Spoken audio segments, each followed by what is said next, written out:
صحیح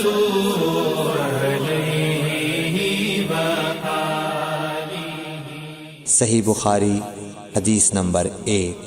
حضور اکرم صلی اللہ علیہ وآلہ وسلم کا ارشاد ہے، تمام اعمال کا دار و مدار نیت پر ہے، اور ہر عمل کا نتیجہ ہر انسان کو اس کی نیت کے مطابق ہی ملے گا۔ پس جس کی ہجرت دولت دنیا حاصل کرنے کے لیے ہو یا کسی عورت سے شادی کی غرض سے ہو، پس اس کی ہجرت انہی چیزوں کے لیے ہوگی جن کے حاصل کرنے کی نیت سے اس نے ہجرت کی۔ صحیح بخاری حدیث نمبر 2۔ حضور اکرم صلی اللہ علیہ وآلہ وسلم نے فرمایا کہ وحی نازل ہوتے وقت کبھی مجھ کو گھنٹی کی سی آواز محسوس ہوتی ہے، اور وحی کی یہ کیفیت مجھ پر بہت شاخ گزرتی ہے۔ جب یہ کیفیت ختم ہوتی ہے تو میرے دل و دماغ پر اس فرشتے کے ذریعے نازل شدہ وحی محفوظ ہو جاتی ہے، اور کسی وقت ایسا ہوتا ہے کہ فرشتہ بشکل انسان میرے پاس آتا ہے اور مجھ سے کلام کرتا ہے، پس میں اس کا کہا ہوا یاد رکھ لیتا ہوں۔ صحیح بخاری حدیث نمبر 3۔ حضرت صلی اللہ علیہ وآلہ وسلم پر وحی کا ابتدائی دور اچھے سچے پاکیزہ خوابوں سے شروع ہوا۔ آپ خواب میں جو کچھ دیکھتے وہ صبح کی روشنی کی طرح صحیح اور سچا ثابت ہوتا۔ پھر من جانب قدرت آپ تنہائی پسند ہو گئے، اور آپ نے غار حرا میں خلوت نشینی اختیار فرمائی، اور کئی دن اور رات وہاں مسلسل عبادت اور یاد الہی و ذکر میں مشغول رہنے لگے۔ جب تک گھر آنے کو دل نہ چاہتا توشہ ہمراہ لیے ہوئے وہاں رہتے۔ توشہ ختم ہونے پر ہی اہلیہ محترمہ حضرت خدیجہ رضی اللہ تعالی عنہا کے پاس تشریف لاتے، اور کچھ توشہ ہمراہ لے کر پھر وہاں جا کر خلوت گزین ہو جاتے۔ یہی طریقہ جاری رہا یہاں تک کہ آپ پر حق منکشف ہو گیا، اور آپ غار حرا ہی میں قیام پذیر تھے کہ اچانک حضرت جبرائیل علیہ السلام آپ کے پاس حاضر ہوئے اور کہنے لگے کہ اے محمد پڑھو۔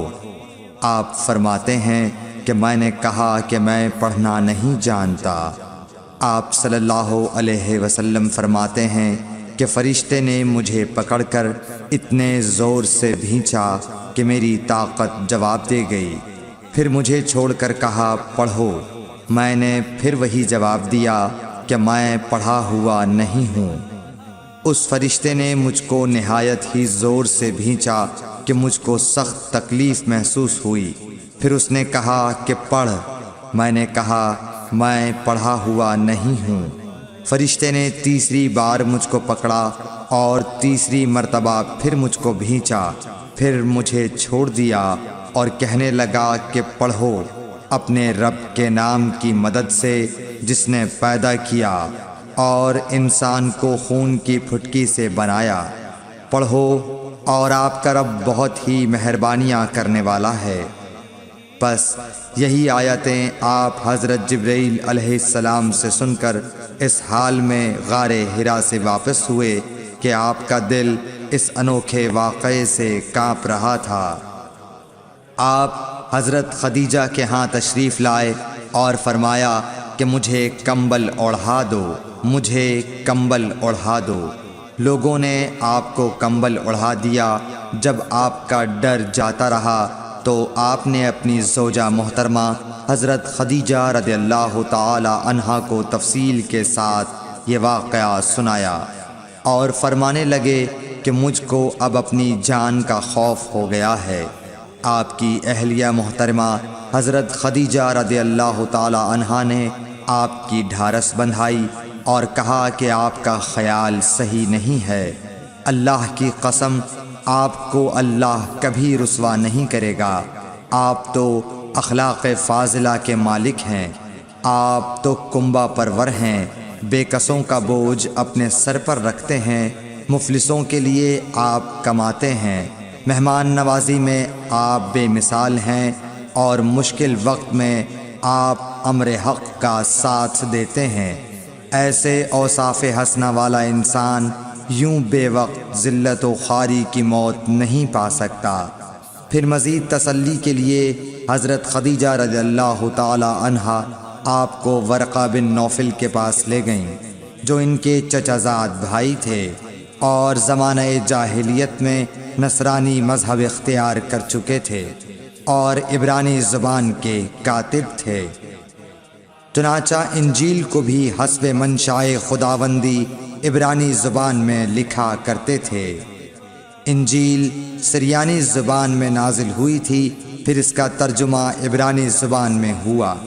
ورقہ اسی کو لکھتے تھے۔ وہ بہت بوڑھے ہو گئے تھے، یہاں تک کہ ان کی بینائی بھی رخصت ہو چکی تھی۔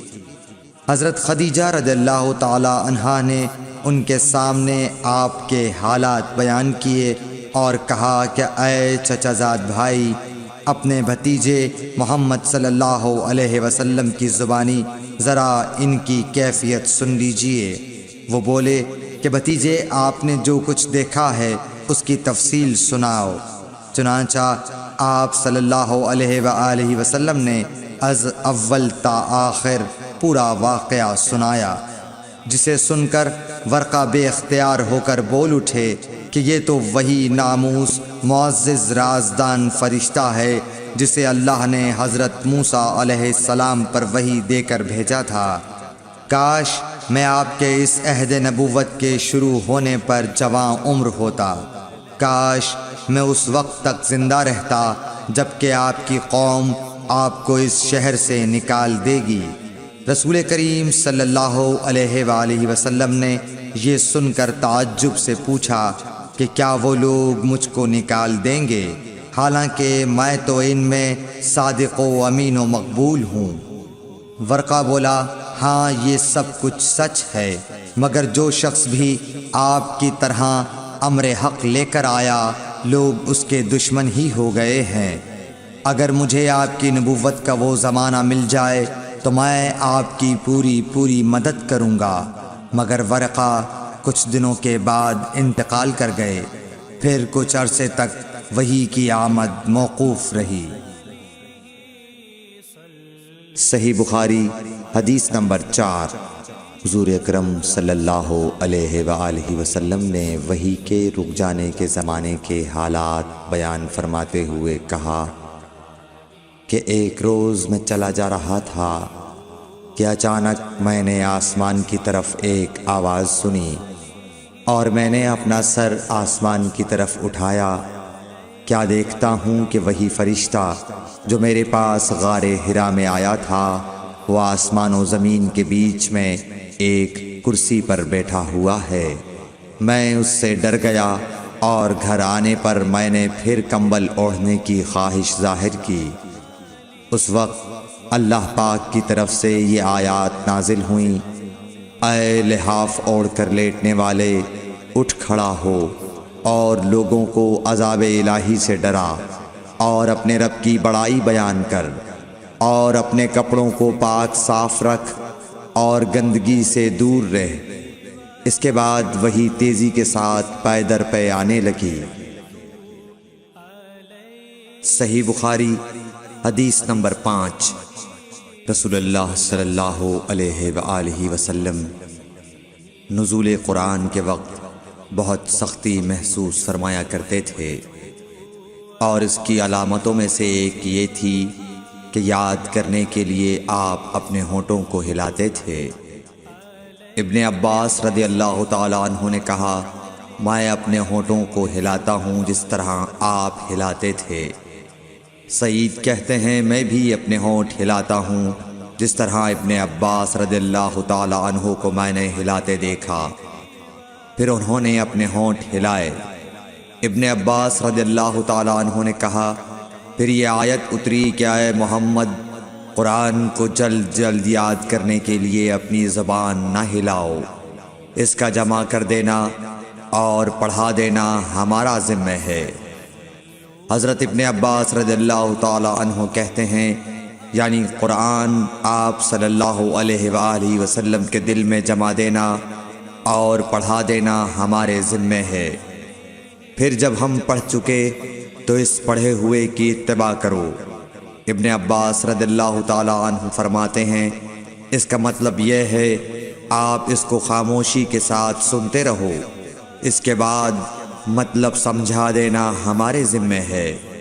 پھر یقیناً یہ ہماری ذمہ داری ہے کہ آپ اس کو پڑھو، یعنی اس کو محفوظ کر سکو۔ چنانچہ اس کے بعد جب آپ کے پاس حضرت جبرائیل علیہ السلام وحی لے کر آتے تو آپ توجہ سے سنتے، جب وہ چلے جاتے تو رسول اللہ صلی اللہ علیہ وسلم اس وحی کو اس طرح پڑھتے جس طرح حضرت جبرائیل علیہ السلام نے اسے پڑھا تھا۔ صحیح بخاری حدیث نمبر 6۔ رسول اللہ صلی اللہ علیہ وآلہ وسلم سب لوگوں سے زیادہ جواد سخی تھے، اور رمضان میں دوسرے اوقات کے مقابلے میں جب جبرائیل علیہ السلام آپ صلی اللہ علیہ وآلہ وسلم سے ملتے بہت ہی زیادہ جود و کرم فرماتے۔ جبرائیل علیہ السلام رمضان کی ہر رات میں آپ صلی اللہ علیہ وآلہ وسلم سے ملاقات کرتے اور آپ کے ساتھ قرآن کا دورہ کرتے۔ غرض حضرت صلی اللہ علیہ وآلہ وسلم لوگوں کو بھلائی پہنچانے میں بارش لانے والی ہوا سے بھی زیادہ جود و کرم فرمایا کرتے تھے۔ صحیح بخاری حدیث نمبر 7۔ ہرقل شاہ روم نے قریش کے قافلے میں ایک آدمی بلانے کو بھیجا، اور اس وقت یہ لوگ تجارت کے لیے ملک شام گئے ہوئے تھے، اور یہ وہ زمانہ تھا جب رسول اللہ صلی اللہ علیہ وسلم نے قریش اور ابو سفیان سے ایک وقتی عہد کیا ہوا تھا۔ جب ابو سفیان اور دوسرے لوگ ہرقل کے پاس ایلیا پہنچے جہاں ہرقل نے دربار طلب کیا تھا، اس کے گرد روم کے بڑے بڑے لوگ، علماء، وزراء و امراء بیٹھے ہوئے تھے۔ ہرقل نے ان کو اور اپنے ترجمان کو بلوایا، پھر ان سے پوچھا کہ تم میں سے کون شخص مدعی رسالت کا زیادہ قریبی عزیز ہے؟ ابو سفیان کہتے ہیں کہ میں بول اٹھا کہ میں اس کا سب سے زیادہ قریبی رشتہ دار ہوں۔ یہ سن کر ہرقل نے حکم دیا کہ اس ابو سفیان کو میرے قریب لا کر بٹھاؤ اور اس کے ساتھیوں کو اس کی پیٹھ کے پیچھے بٹھا دو۔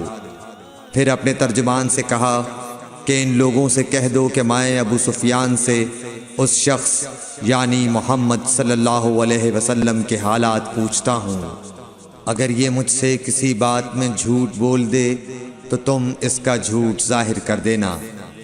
ابو سفیان کا قول ہے کہ خدا کی قسم اگر مجھے یہ غیرت نہ آتی کہ یہ لوگ مجھ کو جھٹلائیں گے تو میں آپ صلی اللہ علیہ وسلم کی نسبت ضرور غلط گوئی سے کام لیتا۔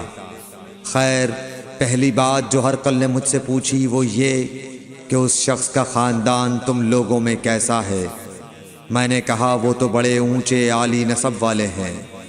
کہنے لگا اس سے پہلے بھی کسی نے تم لوگوں میں ایسی بات کہی تھی؟ میں نے کہا نہیں۔ کہنے لگا اچھا اس کے بڑوں میں کوئی بادشاہ ہوا ہے؟ میں نے کہا نہیں۔ پھر اس نے کہا بڑے لوگوں نے اس کی پیروی اختیار کی ہے یا کمزوروں نے؟ میں نے کہا نہیں، کمزوروں نے۔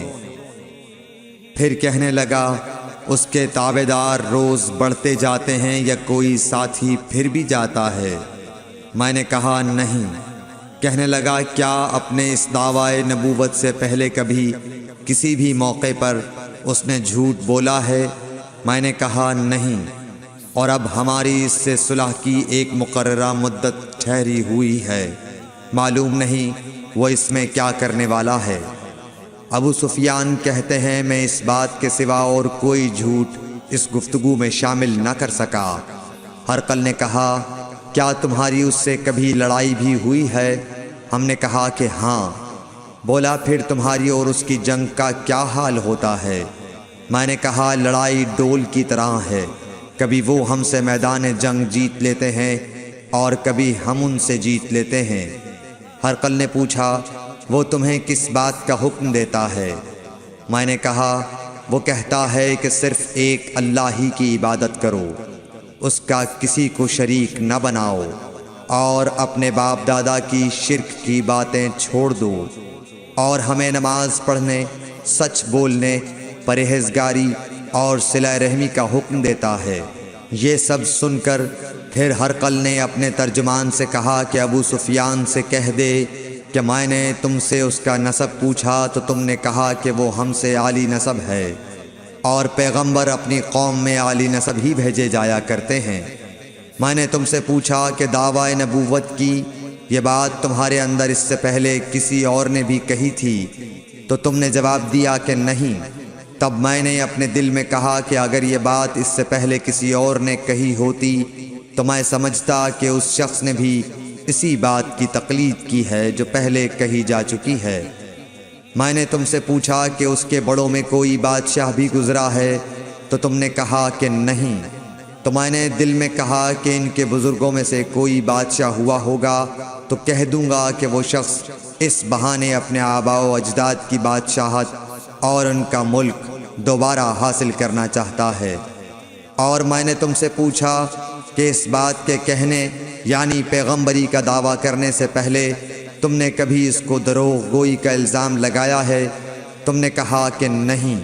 تو میں نے سمجھ لیا کہ جو شخص آدمیوں کے ساتھ دروغ گوئی سے بچے وہ اللہ کے بارے میں کیسے جھوٹی بات کہہ سکتا ہے۔ اور میں نے تم سے پوچھا کہ بڑے لوگ اس کے پیرو ہوتے ہیں یا کمزور آدمی؟ تم نے کہا کمزوروں نے اس کی اتباع کی ہے۔ تو دراصل یہی لوگ پیغمبروں کے متبعین ہوتے ہیں۔ اور میں نے تم سے پوچھا کہ اس کے ساتھی بڑھ رہے ہیں یا کم ہو رہے ہیں؟ تم نے کہا کہ وہ بڑھ رہے ہیں، اور ایمان کی کیفیت یہی ہوتی ہے حتیٰ کہ وہ کامل ہو جاتا ہے۔ اور میں نے تم سے پوچھا کہ آیا کوئی شخص اس کے دین سے ناخوش ہو کر مرتد بھی ہو جاتا ہے؟ تم نے کہا نہیں۔ تو ایمان کی خاصیت بھی یہی ہے، جن کے دلوں میں اس کی مسرت رچ بس جائے وہ اس سے لوٹا نہیں کرتے۔ اور میں نے تم سے پوچھا کہ آیا وہ کبھی عہد شکنی کرتے ہیں؟ تم نے کہا نہیں۔ پیغمبروں کا یہی حال ہوتا ہے، وہ عہد کی خلاف ورزی نہیں کرتے۔ اور میں نے تم سے کہا کہ وہ تم سے کس چیز کے لیے کہتے ہیں؟ تم نے کہا کہ وہ ہمیں حکم دیتے ہیں کہ اللہ کی عبادت کرو، اس کے ساتھ کسی کو شریک نہ ٹھہراؤ، اور تمہیں بتوں کی پرستش سے روکتے ہیں، سچ بولنے اور پرہیزگاری کا حکم دیتے ہیں۔ لہٰذا اگر یہ باتیں جو تم کہہ رہے ہو سچ ہیں تو ان قریب وہ اس جگہ کا مالک ہو جائے گا کہ جہاں میرے یہ دونوں پاؤں ہیں۔ مجھے معلوم تھا کہ وہ پیغمبر آنے والا ہے، مگر مجھے یہ معلوم نہیں تھا کہ وہ تمہارے اندر ہوگا۔ اگر میں جانتا کہ اس تک پہنچ سکوں گا تو اس سے ملنے کے لیے ہر تکلیف گوارا کرتا۔ اگر میں اس کے پاس ہوتا تو اس کے پاؤں دھوتا۔ ہرقل نے رسول اللہ صلی اللہ علیہ وسلم کا وہ خط منگایا جو آپ نے وحیہ کلبی رضی اللہ تعالیٰ عنہ کے ذریعے حاکم بصرہ کے پاس بھیجا تھا، اور اس نے وہ ہرقل کے پاس بھیج دیا تھا۔ پھر اس کو پڑھا تو اس میں لکھا تھا، اللہ کے نام کے ساتھ جو نہایت مہربان اور رحم والا ہے۔ اللہ کے بندے اور اس کے پیغمبر محمد صلی اللہ علیہ وسلم کی طرف سے یہ خط ہے شاہ روم کے لیے۔ اس شخص پر سلام ہو جو ہدایت کی پیروی کرے۔ اس کے بعد میں آپ کے سامنے دعوت اسلام پیش کرتا ہوں۔ اگر آپ اسلام لے آئیں گے تو دین و دنیا میں سلامتی نصیب ہوگی، اللہ آپ کو دوہرا ثواب دے گا، اور اگر آپ میری دعوت سے روگردانی کریں گے تو آپ کی رعایا کا گناہ بھی آپ ہی پر ہوگا۔ اور اے اہل کتاب، ایک ایسی بات پر آ جاؤ جو ہمارے اور تمہارے درمیان یکساں ہے، وہ یہ کہ ہم اللہ کے سوا کسی کی عبادت نہ کریں اور کسی کو اس کا شریک نہ ٹھہرائیں، اور نہ ہم میں سے کوئی کسی کو خدا کے سوا اپنا رب بنائے۔ پھر اگر وہ اہل کتاب اس کتاب سے منہ پھیر لیں تو مسلمانوں تم ان سے کہہ دو کہ تم مانو یا نہ مانو، ہم ایک خدا کے اطاعت گزار ہیں۔ ابو سفیان کہتے ہیں جب ہرقل نے جو کچھ کہنا تھا کہہ دیا اور خط پڑھ کر فارغ ہوا تو اس کے ارد گرد بہت شور و غوغا ہوا، بہت سی آوازیں اٹھیں اور ہمیں باہر نکال دیا گیا۔ تب میں نے اپنے ساتھیوں سے کہا کہ ابو کبشہ کے بیٹے حضرت صلی اللہ علیہ وسلم کا معاملہ تو بہت بڑھ گیا، دیکھو تو اس سے بنی اصفر روم کا بادشاہ بھی ڈرتا ہے۔ مجھے اس وقت سے اس بات کا یقین ہو گیا کہ حضور صلی اللہ علیہ وسلم ان قریب غالب ہو کر رہیں گے، حتیٰ کہ اللہ نے مجھے مسلمان کر دیا۔ راوی کا بیان ہے کہ ابن ناطور ایلیا کا حاکم ہرقل کا مصاحب اور شام کے نصارہ کا لاٹ پادری بیان کرتا تھا کہ ہرقل جب ایلیا آیا ایک دن صبح کو پریشان اٹھا تو اس کے درباریوں نے دریافت کیا کہ آج ہم آپ کی حالت بدلی ہوئی پاتے ہیں، کیا وجہ ہے؟ ابن ناطور کا بیان ہے کہ ہرقل نجومی تھا، علم نجوم میں وہ پوری مہارت رکھتا تھا۔ اس نے اپنے ہم نشینوں کو بتایا کہ میں نے آج رات ستاروں پر نظر ڈالی تو دیکھا کہ ختنہ کرنے والوں کا بادشاہ ہمارے ملک پر غالب آ گیا ہے۔ بھلا اس زمانے میں کون لوگ ختنہ کرتے ہیں؟ انہوں نے کہا کہ یہود کے سوا کوئی ختنہ نہیں کرتا، سو ان کی وجہ سے پریشان نہ ہوں۔ سلطنت کے تمام شہروں میں یہ حکم لکھ بھیجیے کہ وہاں جتنے یہودی ہوں سب قتل کر دیے جائیں۔ وہ لوگ انہی باتوں میں مشغول تھے کہ ہرقل کے پاس ایک آدمی لایا گیا جسے شاہ غسان نے بھیجا تھا۔ اس نے رسول اللہ صلی اللہ علیہ وسلم کے حالات بیان کیے۔ جب ہرقل نے سارے حالات سن لیے تو کہا کہ جا کر دیکھو وہ ختنہ کیے ہوئے ہے یا نہیں۔ انہوں نے اسے دیکھا تو بتلایا کہ وہ ختنہ کیا ہوا ہے۔ ہرقل نے جب اس شخص سے عرب کے بارے میں پوچھا تو اس نے بتلایا کہ وہ ختنہ کرتے ہیں۔ تب ہرقل نے کہا کہ یہی محمد صلی اللہ علیہ وسلم اس امت کے بادشاہ ہیں جو پیدا ہو چکے ہیں۔ پھر اس نے اپنے ایک دوست کو رومیہ خط لکھا اور وہ بھی علم نجوم میں ہرقل کی طرح ماہر تھا۔ پھر وہاں سے ہرقل حمص چلا گیا، ابھی حمص سے نکلا نہیں تھا کہ اس کے دوست کا خط اس کے جواب میں آ گیا۔ اس کی رائے بھی حضور صلی اللہ علیہ وسلم کے ظہور کے بارے میں ہرقل کے موافق تھی کہ محمد صلی اللہ علیہ وسلم واقعی پیغمبر ہیں۔ اس کے بعد ہرقل نے روم کے بڑے آدمیوں کو اپنے حمص کے محل میں طلب کیا اور اس کے حکم سے محل کے دروازے بند کر لیے گئے۔ پھر وہ اپنے خاص محل سے باہر آیا اور کہا، اے روم والو، کیا ہدایت اور کامیابی میں کچھ حصہ تمہارے لیے بھی ہے؟ اگر تم اپنی سلطنت کی بقا چاہتے ہو تو پھر اس نبی صلی اللہ علیہ وسلم کی بیعت کر لو اور مسلمان ہو جاؤ۔ یہ سننا تھا کہ پھر لوگ وحشی گدھوں کی طرح دروازوں کی طرف دوڑے، مگر انہیں بند پایا۔ آخر جب ہرقل نے اس بات سے ان کی یہ نفرت دیکھی اور ان کے ایمان لانے سے مایوس ہو گیا تو کہنے لگا کہ ان لوگوں کو میرے پاس لاؤ۔ جب وہ دوبارہ آئے تو اس نے کہا، میں نے جو بات کہی تھی اس سے تمہاری دینی پختگی کی آزمائش مقصود تھی، سو وہ میں نے دیکھ لی۔ تب یہ بات سن کر وہ سب کے سب اس کے سامنے سجدے میں گر پڑے اور اس سے خوش ہو گئے۔ بالآخر ہرقل کی آخری حالت یہی رہی۔ صحیح بخاری حدیث نمبر 8۔ رسول اللہ صلی اللہ علیہ وسلم نے فرمایا، اسلام کی بنیاد 5 چیزوں پر قائم کی گئی ہے۔ اول گواہی دینا کہ اللہ کے سوا کوئی معبود نہیں اور بے شک حضرت محمد صلی اللہ علیہ وسلم اللہ کے سچے رسول ہیں، اور نماز قائم کرنا اور زکوٰۃ ادا کرنا اور حج کرنا اور رمضان کے روزے رکھنا۔ صحیح بخاری حدیث نمبر 9۔ نبی کریم صلی اللہ علیہ وآلہ وسلم نے فرمایا کہ ایمان کی 60 سے کچھ اوپر شاخیں ہیں، اور حیا شرم بھی ایمان کی ایک شاخ ہے۔ صحیح بخاری حدیث نمبر 10۔ حضرت محمد مصطفیٰ صلی اللہ علیہ وآلہ وسلم نے فرمایا، مسلمان وہ ہے جس کی زبان اور ہاتھ سے مسلمان بچے رہیں، اور مہاجر وہ ہے جو ان کاموں کو چھوڑ دے جن سے اللہ نے منع فرمایا۔ حدیث نمبر 11۔ لوگوں نے پوچھا، یا رسول اللہ، کون سا اسلام افضل ہے؟ تو نبی صلی اللہ علیہ وسلم نے فرمایا، وہ جس کے ماننے والے مسلمانوں کی زبان اور ہاتھ سے سارے مسلمان سلامتی میں رہیں۔ صحیح بخاری حدیث نمبر 12۔ ایک دن ایک آدمی نے حضرت صلی اللہ علیہ وسلم سے پوچھا کہ کون سا اسلام بہتر ہے؟ فرمایا، یہ کہ تم کھانا کھلاؤ اور جس کو پہچانو اس کو بھی اور جس کو نہ پہچانو اس کو بھی، الغرض سب کو سلام کرو۔ صحیح بخاری حدیث نمبر 13۔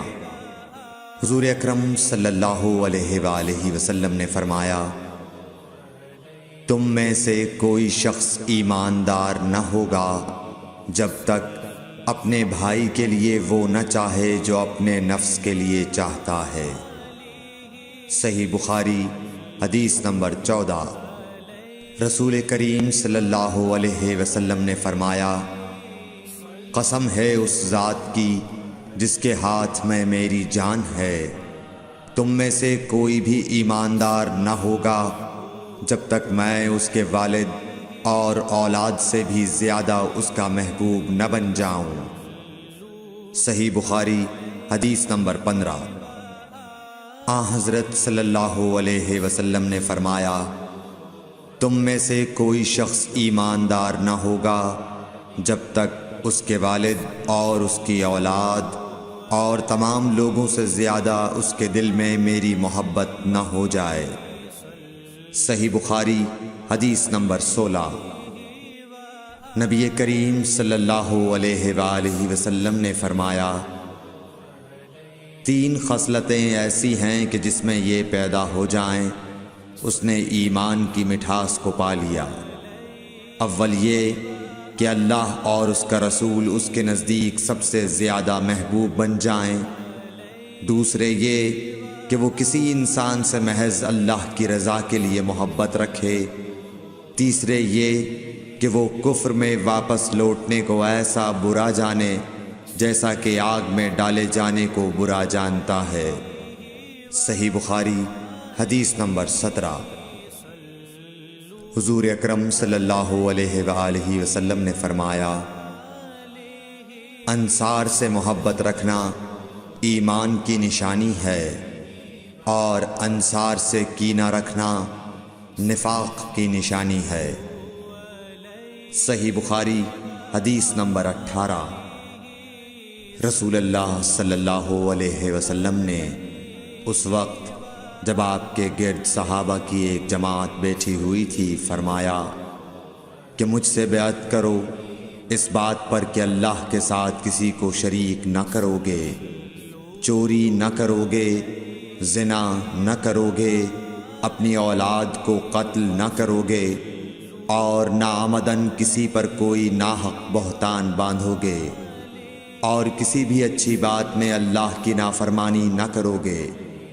جو کوئی تم میں اس عہد کو پورا کرے گا تو اس کا ثواب اللہ کے ذمے ہے، اور جو کوئی ان بری باتوں میں سے کسی کا ارتکاب کرے اور اسے دنیا میں اسلامی قانون کے تحت سزا دے دی گئی تو یہ سزا اس کے گناہوں کے لیے بدلہ ہو جائے گی، اور جو کوئی ان میں سے کسی بات میں مبتلا ہو گیا اور اللہ نے اس کے گناہ کو چھپا لیا تو پھر اس کا معاملہ اللہ کے حوالے ہے، اگر چاہے معاف کرے اور اگر چاہے سزا دے دے۔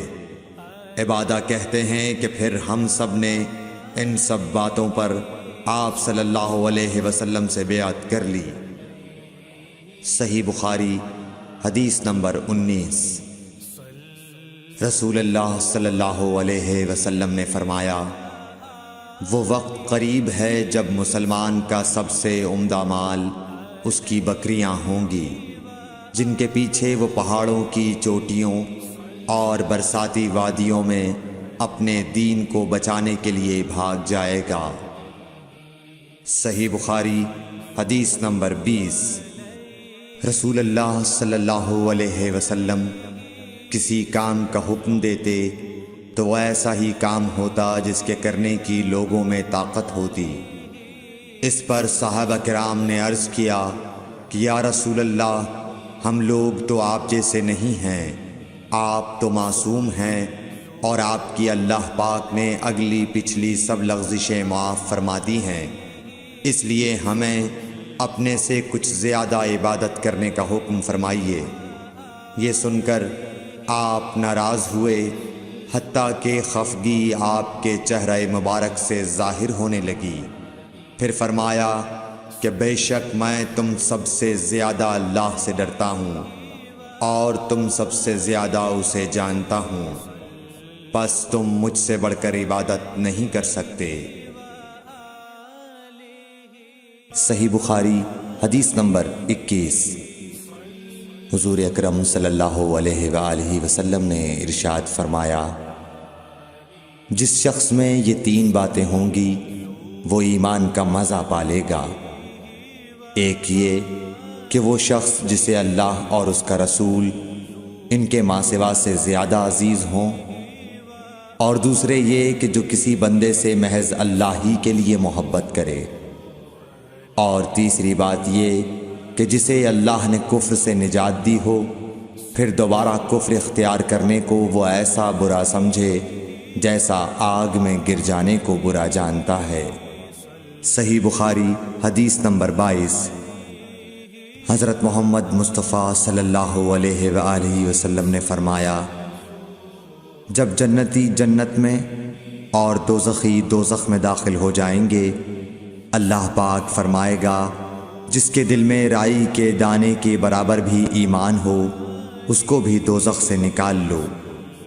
تب ایسے لوگ دوزخ سے نکال لیے جائیں گے اور وہ جل کر کوئلے کی طرح سیاہ ہو چکے ہوں گے، پھر زندگی کی نہر میں یا بارش کے پانی میں ڈالے جائیں گے۔ اس وقت وہ دانے کی طرح اگائیں گے جس طرح ندی کے کنارے دانے اگاتے ہیں۔ کیا تم نے نہیں دیکھا کہ دانہ زردی مائل پیچ در پیچ نکلتا ہے؟ صحیح بخاری حدیث نمبر 23۔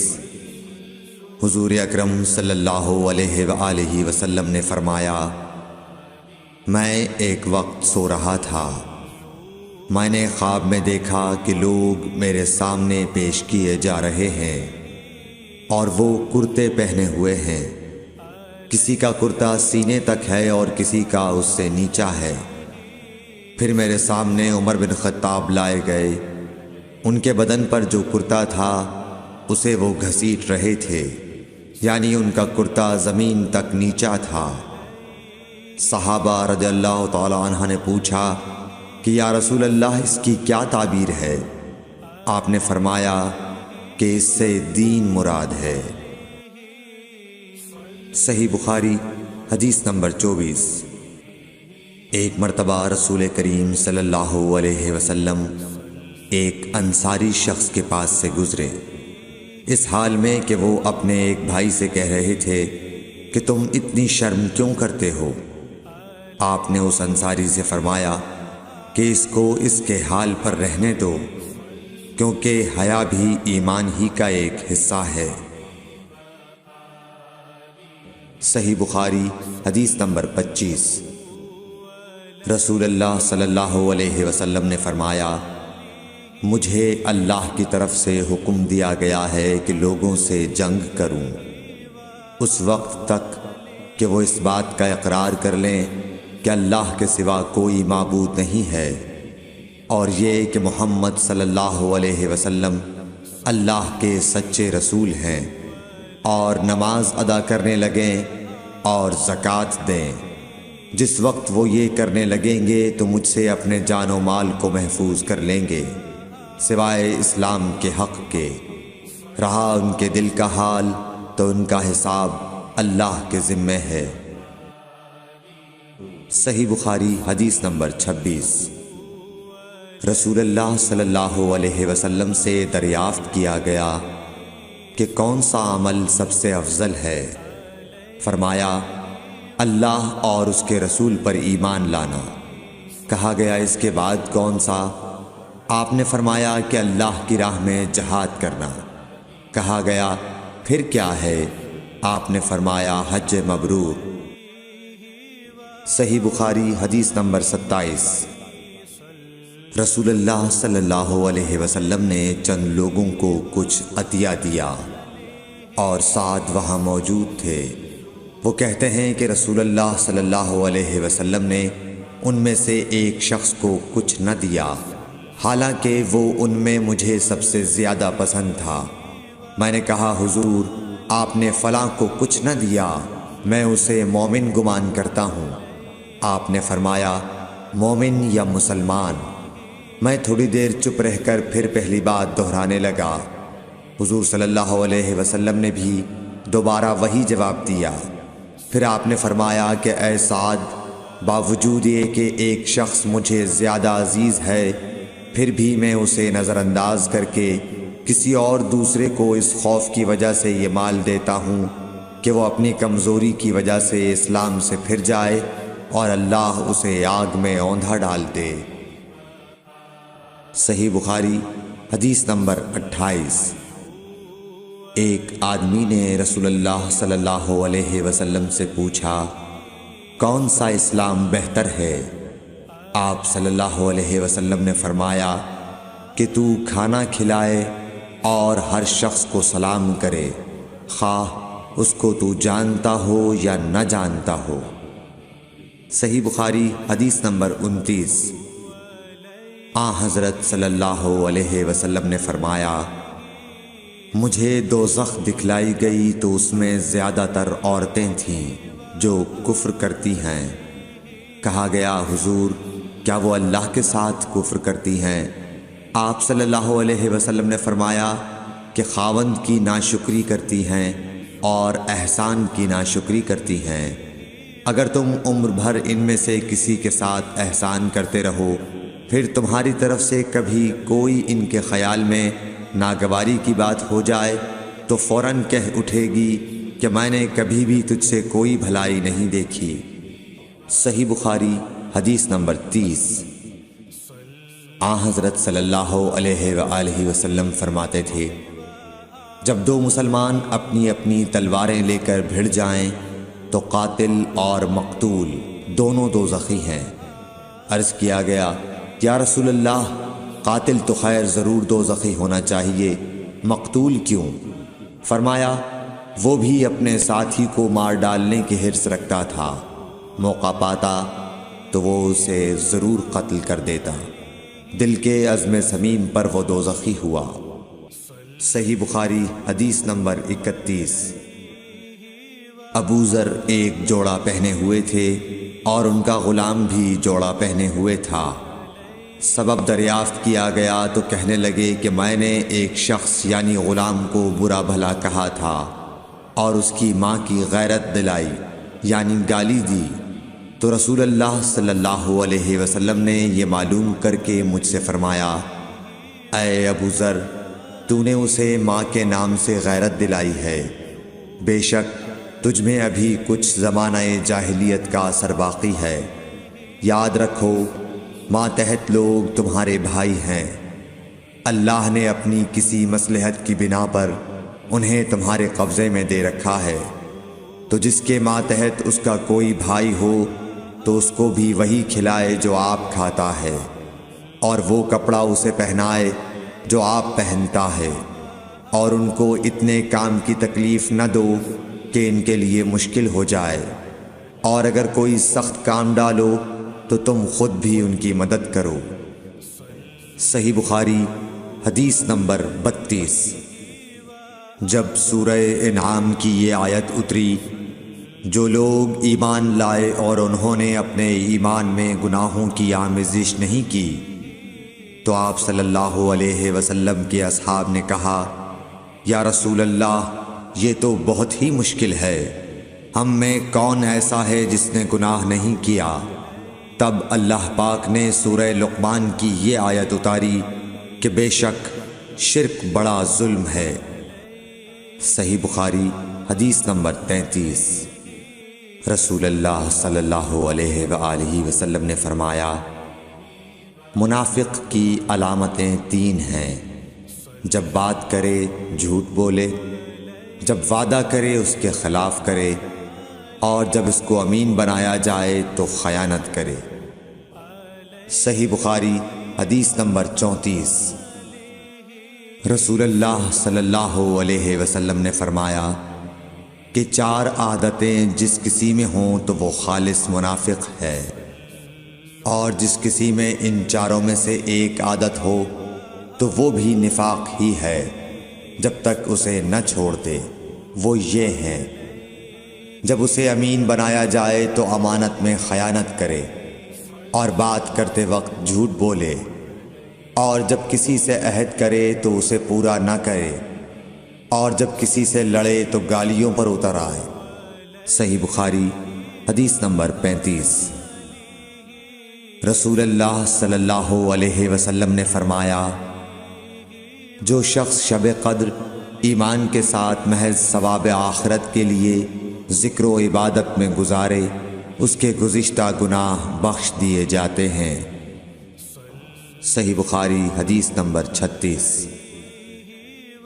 رسول اللہ صلی اللہ علیہ وسلم نے فرمایا، جو شخص اللہ کی راہ میں جہاد کے لیے نکلا، اللہ اس کا ضامن ہو گیا۔ اللہ تعالیٰ فرماتا ہے، اس کو میری ذات پر یقین اور میرے پیغمبروں کی تصدیق نے اس سرفروشی کے لیے گھر سے نکالا ہے۔ میں اس بات کا ضامن ہوں کہ یا تو اس کو واپس کر دوں ثواب اور مال غنیمت کے ساتھ، یا شہید ہونے کے بعد جنت میں داخل کر دوں۔ رسول اللہ صلی اللہ علیہ وسلم نے فرمایا، اور اگر میں اپنی امت پر اس کام کو دشوار نہ سمجھتا تو لشکر کا ساتھ نہ چھوڑتا، اور میری خواہش ہے کہ اللہ کی راہ میں مارا جاؤں، پھر زندہ کیا جاؤں، پھر مارا جاؤں، پھر زندہ کیا جاؤں، پھر مارا جاؤں۔ صحیح بخاری حدیث نمبر 37۔ حضرت صلی اللہ علیہ وسلم نے فرمایا، جو کوئی رمضان میں راتوں کو ایمان رکھ کر اور ثواب کے لیے عبادت کرے، اس کے اگلے گناہ بخش دیے جاتے ہیں۔ صحیح بخاری حدیث نمبر 38۔ حضرت صلی اللہ علیہ وسلم نے فرمایا، جس نے رمضان کے روزے ایمان اور خالص نیت کے ساتھ رکھے، اس کے پچھلے گناہ بخش دیے گئے۔ صحیح بخاری حدیث نمبر 39۔ حضرت صلی اللہ علیہ وسلم نے فرمایا، بے شک دین آسان ہے، اور جو شخص دین میں سختی اختیار کرے گا تو دین اس پر غالب آ جائے گا اور اس کی سختی نہ چل سکے گی۔ بس اس لیے اپنے عمل میں پختگی اختیار کرو، اور جہاں تک ممکن ہو میانہ روی برتو، اور خوش ہو جاؤ کہ اس طرز عمل سے تم کو دارین کے فوائد حاصل ہوں گے، اور صبح اور دوپہر اور شام اور کسی قدر رات میں عبادت سے مدد حاصل کرو۔ نماز 5 وقتہ بھی مراد ہو سکتی ہے کہ پابندی سے ادا کرو۔ صحیح بخاری حدیث نمبر 40۔ رسول اللہ صلی اللہ علیہ وسلم جب مدینہ تشریف لائے تو پہلے اپنی نانہال اترے جو انصار تھے، اور وہاں آپ نے 16 یا 17 ماہ بیت المقدس کی طرف منہ کر کے نماز پڑھی، اور آپ کی خواہش تھی کہ آپ کا قبلہ بیت اللہ کی طرف ہو۔ جب بیت اللہ کی طرف نماز پڑھنے کا حکم ہو گیا تو تو سب سے پہلی نماز جو آپ نے بیت اللہ کی طرف پڑھی عصر کی نماز تھی۔ وہاں آپ صلی اللہ علیہ وسلم کے ساتھ لوگوں نے بھی نماز پڑھی۔ پھر آپ کے ساتھ نماز پڑھنے والوں سے ایک آدمی نکلا اور اس کا مسجد بنی حارثہ کی طرف گزر ہوا تو وہ لوگ رکوع میں تھے۔ وہ بولا کہ میں اللہ کی گواہی دیتا ہوں کہ میں نے رسول اللہ صلی اللہ علیہ وسلم کے ساتھ مکے کی طرف منہ کر کے نماز پڑھی ہے۔ یہ سن کر وہ لوگ اسی حال میں بیت اللہ کی طرف گھوم گئے، اور جب رسول اللہ صلی اللہ علیہ وسلم بیت المقدس کی طرف منہ کر کے نماز پڑھا کرتے تھے، یہودی اور عیسائی خوش ہوتے تھے، مگر جب آپ نے بیت اللہ کی طرف منہ پھیر لیا تو انہیں یہ امر ناگوار ہوا۔ زہیر ایک راوی کہتے ہیں کہ ہم سے ابو اسحاق نے برا سے یہ حدیث بھی نقل کی ہے کہ قبلہ کی تبدیلی سے پہلے کچھ مسلمان انتقال کر چکے تھے، تو ہمیں یہ معلوم نہ ہو سکا کہ ان کی نمازوں کے بارے میں کیا کہیں۔ تب اللہ نے یہ آیت نازل کی، وَمَا كَانَ اللَّهُ لِيُضِيعَ إِيمَانَكُمْ، سورہ بقرہ آیت نمبر 143۔ صحیح بخاری حدیث نمبر 41۔ حضور اکرم صلی اللہ علیہ وآلہ وسلم نے ارشاد فرمایا کہ جب ایک بندہ مسلمان ہو جائے اور اس کا اسلام عمدہ ہو، یقین و خلوص کے ساتھ ہو، تو اللہ اس کے گناہ کو جو اس نے اس اسلام لانے سے پہلے کیا معاف فرما دیتا ہے، اور اب اس کے بعد کے لیے بدلہ شروع ہو جاتا ہے، یعنی ایک نیکی کے عوض 10 گناہ سے لے کر 700 گناہ تک ثواب، اور ایک برائی کا اسی برائی کے مطابق بدلہ دیا جاتا ہے، مگر یہ کہ اللہ تعالیٰ اس برائی سے بھی درگزر کرے اور اسے بھی معاف فرما دے، یہ بھی اس کے لیے آسان ہے۔ صحیح بخاری حدیث نمبر 42۔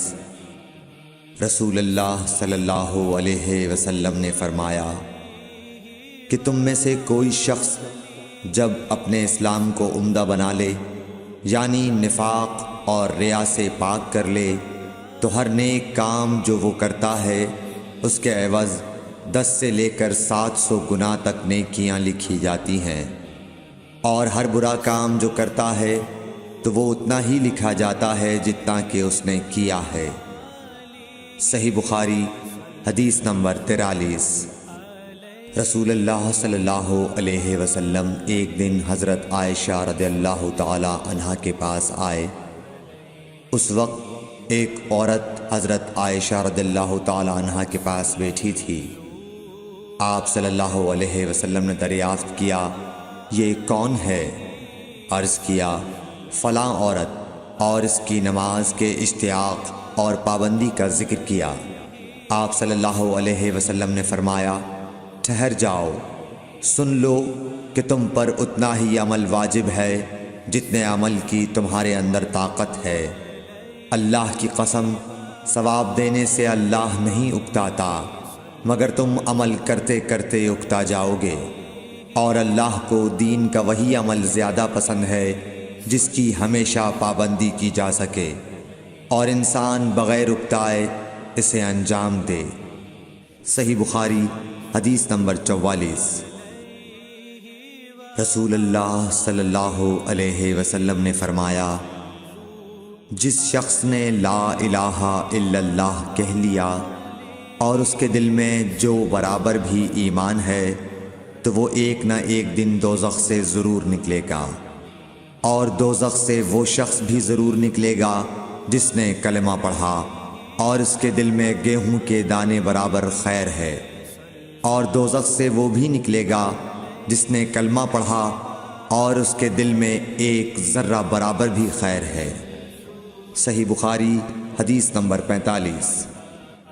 ایک یہودی نے حضرت عمر بن خطاب رضی اللہ تعالیٰ عنہ سے کہا کہ اے امیر المومنین، تمہاری کتاب قرآن میں ایک آیت ہے جسے تم پڑھتے ہو، اگر وہ ہم یہودیوں پر نازل ہوتی تو ہم اس کے نزول کے دن کو یوم عید بنا لیتے۔ آپ نے پوچھا، وہ کون سی آیت ہے؟ اس نے جواب دیا، سورہ مائدہ کی یہ آیت کہ آج میں نے تمہارے دین کو مکمل کر دیا، اور اپنی نعمت تم پر تمام کر دی اور تمہارے لیے دین اسلام پسند کیا۔ حضرت عمر رضی اللہ تعالی عنہ نے فرمایا کہ ہم اس دن اور اس مقام کو خوب جانتے ہیں جب یہ آیت رسول اللہ صلی اللہ علیہ وسلم پر نازل ہوئی۔ اس وقت آپ صلی اللہ علیہ وسلم عرفات میں جمعے کے دن کھڑے ہوئے تھے۔ صحیح بخاری حدیث نمبر 46۔ طلحہ بن عبید اللہ کہتے تھے کہ نجد والوں میں سے ایک شخص حضرت صلی اللہ علیہ وسلم کے پاس آیا، سر پریشان یعنی بال بکھرے ہوئے تھے۔ ہم اس کی آواز کی بن بناہٹ سنتے تھے اور ہم سمجھ نہیں پا رہے تھے کہ وہ کیا کہہ رہا ہے، یہاں تک کہ وہ نزدیک آن پہنچا جب معلوم ہوا کہ وہ اسلام کے بارے میں پوچھ رہا ہے۔ حضرت صلی اللہ علیہ وسلم نے فرمایا کہ اسلام دن رات میں 5 نمازیں پڑھنا ہے۔ اس نے کہا بس اس کے سوا تو اور کوئی نماز مجھ پر نہیں۔ آپ نے فرمایا نہیں مگر تو نفل پڑھے تو اور بات ہے۔ حضرت صلی اللہ علیہ وسلم نے فرمایا اور رمضان کے روزے رکھنا۔ اس نے کہا اور تو کوئی روزہ مجھ پر نہیں ہے۔ آپ نے فرمایا نہیں مگر تو نفل روزے رکھے تو اور بات ہے۔ طلحہ نے کہا اور حضرت صلی اللہ علیہ وسلم نے اس زکوٰۃ کا بیان کیا۔ وہ کہنے لگا کہ بس اور کوئی صدقہ مجھ پر نہیں ہے۔ آپ نے فرمایا نہیں مگر یہ کہ تو نفل صدقہ دے تو اور بات ہے۔ پھر وہ شخص پیٹھ موڑ کر چلا گیا، یوں کہتا جاتا تھا قسم خدا کی میں نہ اس سے بڑھاؤں گا نہ گھٹاؤں گا۔ حضرت صلی اللہ علیہ وسلم نے فرمایا اگر یہ سچا ہے تو اپنی مراد کو پہنچ گیا۔ صحیح بخاری حدیث نمبر 47۔ حضرت صلی اللہ علیہ وسلم نے فرمایا جو کوئی ایمان رکھ کر اور ثواب کی نیت سے کسی مسلمان کے جنازے کے ساتھ جائے اور نماز اور دفن سے فراغت ہونے تک اس کے ساتھ رہے تو وہ 2 قیرات ثواب لے کر لوٹے گا۔ ہر قیرات اتنا بڑا ہوگا جیسے احد کا پہاڑ۔ اور جو شخص جنازے پر نماز پڑھ کر دفن سے پہلے لوٹ جائے تو وہ 1 قیرات ثواب لے کر لوٹے گا۔ صحیح بخاری حدیث نمبر 48۔ حضرت صلی اللہ علیہ وسلم نے فرمایا کہ مسلمان کو گالی دینے سے آدمی فاسق ہو جاتا ہے اور مسلمان سے لڑنا کفر ہے۔ صحیح بخاری حدیث نمبر 49۔ حضرت صلی اللہ علیہ وسلم اپنے حجرے سے نکلے، لوگوں کو شب قدر بتانا چاہتے تھے وہ کون سی رات ہے۔ اتنے میں 2 مسلمان آپس میں لڑ پڑے۔ آپ صلی اللہ علیہ وسلم نے فرمایا میں تو اس لیے باہر نکلا تھا کہ تم کو شب قدر بتلاؤں، اور فلاں فلاں آدمی لڑ پڑے تو وہ میرے دل سے اٹھا لی گئی، اور شاید اسی میں کچھ تمہاری بہتری ہو۔ تو اب ایسا کرو کہ شب قدر کو رمضان کی 27ویں، 29ویں اور 25ویں رات میں ڈھونڈا کرو۔ صحیح بخاری حدیث نمبر 50۔ ایک دن حضرت صلی اللہ علیہ وسلم لوگوں میں تشریف فرما تھے کہ آپ کے پاس ایک شخص آیا اور پوچھنے لگا کہ ایمان کسے کہتے ہیں۔ آپ صلی اللہ علیہ وسلم نے فرمایا کہ ایمان یہ ہے کہ تم اللہ پاک کے وجود اور اس کی وحدانیت پر ایمان لاؤ، اور اس کے فرشتوں کے وجود پر، اور اس اللہ کی ملاقات کے برحق ہونے پر، اور اس کے رسولوں کے برحق ہونے پر، اور مرنے کے بعد دوبارہ اٹھنے پر ایمان لاؤ۔ پھر اس نے پوچھا کہ اسلام کیا ہے؟ آپ صلی اللہ علیہ وسلم نے پھر جواب دیا کہ اسلام یہ ہے کہ تم خالص اللہ کی عبادت کرو اور اس کے ساتھ کسی کو شریک نہ بناؤ، اور نماز قائم کرو، اور زکوٰۃ فرض ادا کرو، اور رمضان کے روزے رکھو۔ پھر اس نے احسان کے متعلق پوچھا۔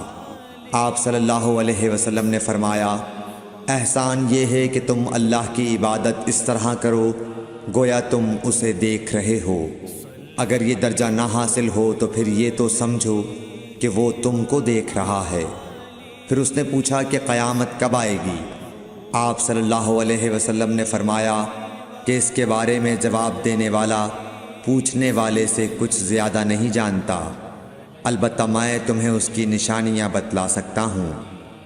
وہ یہ ہیں کہ جب لونڈی اپنے آقا کو جنے گی، اور جب سیاہ اونٹوں کے چرانے والے دیہاتی لوگ ترقی کرتے کرتے مکانات کی تعمیر میں ایک دوسرے سے بازی لے جانے کی کوشش کریں گے، یاد رکھو قیامت کا علم ان 5 چیزوں میں ہے جن کو اللہ کے سوا کوئی نہیں جانتا۔ پھر آپ صلی اللہ علیہ وسلم نے یہ آیت پڑھی کہ اللہ ہی کو قیامت کا علم ہے کہ وہ کب ہوگی۔ پھر وہ پوچھنے والا پیٹھ پھیر کر جانے لگا۔ آپ نے فرمایا کہ اسے واپس بلا کر لاؤ۔ لوگ دوڑ پڑے مگر وہ کہیں نظر نہیں آیا۔ آپ صلی اللہ علیہ وسلم نے فرمایا کہ یہ جبرائیل علیہ السلام تھے جو لوگوں کو ان کا دین سکھانے آئے تھے۔ صحیح بخاری حدیث نمبر 51۔ ہرقل شاہ روم نے ابو سفیان سے کہا، میں نے تم سے پوچھا تھا کہ اس رسول کے ماننے والے بڑھ رہے ہیں یا گھٹ رہے ہیں؟ تو نے جواب میں بتلایا کہ وہ بڑھ رہے ہیں۔ ٹھیک ہے، ایمان کا یہی حال رہتا ہے یہاں تک کہ وہ پورا ہو جائے۔ اور میں نے تجھ سے پوچھا تھا کہ کوئی اس کے دین میں آ کر پھر اس کو برا جان کر پھر جاتا ہے؟ تو نے کہا نہیں۔ اور ایمان کا یہی حال ہے، جب اس کی خوشی دل میں سما جاتی ہے تو پھر اس کو کوئی برا نہیں سمجھ سکتا۔ صحیح بخاری حدیث نمبر 52۔ حضور اکرم صلی اللہ علیہ وسلم فرماتے تھے، حلال کھلا ہوا ہے اور حرام بھی کھلا ہوا ہے، اور ان دونوں کے درمیان بعض چیزیں شبے کی ہیں جن کو بہت لوگ نہیں جانتے کہ حلال ہیں یا حرام۔ پھر جو کوئی شبے کی چیزوں سے بھی بچ گیا اس نے اپنے دین اور عزت کو بچا لیا، اور جو کوئی ان شبے کی چیزوں میں پڑ گیا اس کی مثال اس چرواہے کی ہے جو شاہی محفوظ چراگاہ کے آس پاس اپنے جانوروں کو چرائے۔ وہ قریب ہے کہ کبھی اس چراگاہ کے اندر گھس جائے اور شاہی مجرم قرار پائے۔ سن لو، ہر بادشاہ کی ایک چراگاہ ہوتی ہے، اللہ کی چراگاہ اس کی زمین پر حرام چیزیں ہیں، پس ان سے بچو۔ اور سن لو، بدن میں ایک گوشت کا ٹکڑا ہے، جب وہ درست ہوگا سارا بدن درست ہوگا، اور جہاں بگڑا سارا بدن بگڑ گیا۔ سن لو، وہ ٹکڑا آدمی کا دل ہے۔ صحیح بخاری حدیث نمبر 53۔ عبد القیس کا وفد جب حضرت صلی اللہ علیہ وسلم کے پاس آیا تو آپ نے پوچھا کہ یہ کون سی قوم کے لوگ ہیں یا یہ وفد کہاں کا ہے؟ انہوں نے کہا کہ ربیعہ خاندان کے لوگ ہیں۔ آپ صلی اللہ علیہ وسلم نے فرمایا، مرحبا اس قوم کو یا اس وفد کو، نہ ذلیل ہونے والے نہ شرمندہ ہونے والے، یعنی ان کا آنا بہت خوب ہے۔ وہ کہنے لگے، اے اللہ کے رسول صلی اللہ علیہ وسلم، ہم آپ کی خدمت میں صرف ان حرمت والے مہینوں میں آ سکتے ہیں، کیونکہ ہمارے اور آپ کے درمیان مضر کے کافروں کا قبیلہ آباد ہے۔ پس آپ ہم کو ایک ایسی قطعی بات بتلا دیجئے جس کی خبر ہم اپنے پچھلے لوگوں کو بھی کر دیں جو یہاں نہیں آئے، اور اس پر عمل درآمد کر کے ہم جنت میں داخل ہو جائیں۔ اور انہوں نے آپ سے اپنے برتنوں کے بارے میں بھی پوچھا۔ آپ صلی اللہ علیہ وسلم نے ان کو 4 باتوں کا حکم اور 4 قسم کے برتنوں کو استعمال میں لانے سے منع فرمایا۔ ان کو حکم دیا کہ ایک اکیلے خدا پر ایمان لاؤ۔ پھر آپ صلی اللہ علیہ وسلم نے پوچھا کہ جانتے ہو ایک اکیلے اللہ پر ایمان لانے کا مطلب کیا ہے؟ انہوں نے کہا کہ اللہ اور اس کے رسول ہی کو معلوم ہے۔ آپ نے فرمایا کہ اس بات کی گواہی دینا کہ اللہ کے سوا کوئی معبود نہیں، اور یہ حضرت محمد صلی اللہ علیہ وسلم اس کے سچے رسول ہیں، اور نماز قائم کرنا اور زکوٰۃ ادا کرنا اور رمضان کے روزے رکھنا اور مال غنیمت سے جو ملے اس کا 5واں حصہ مسلمانوں کے بیت المال میں داخل کرنا، اور 4 برتنوں کے استعمال سے آپ صلی اللہ علیہ وسلم نے ان کو منع فرمایا، سبز لاکھی مرتبان سے اور کدو کے بنائے ہوئے برتن سے، لکڑی کے کھودے ہوئے برتن سے اور روغنی برتن سے، اور فرمایا کہ ان باتوں کو حفظ کر لو اور ان لوگوں کو بھی بتلا دینا جو تم سے پیچھے ہیں اور یہاں نہیں آئے ہیں۔ صحیح بخاری حدیث نمبر 54۔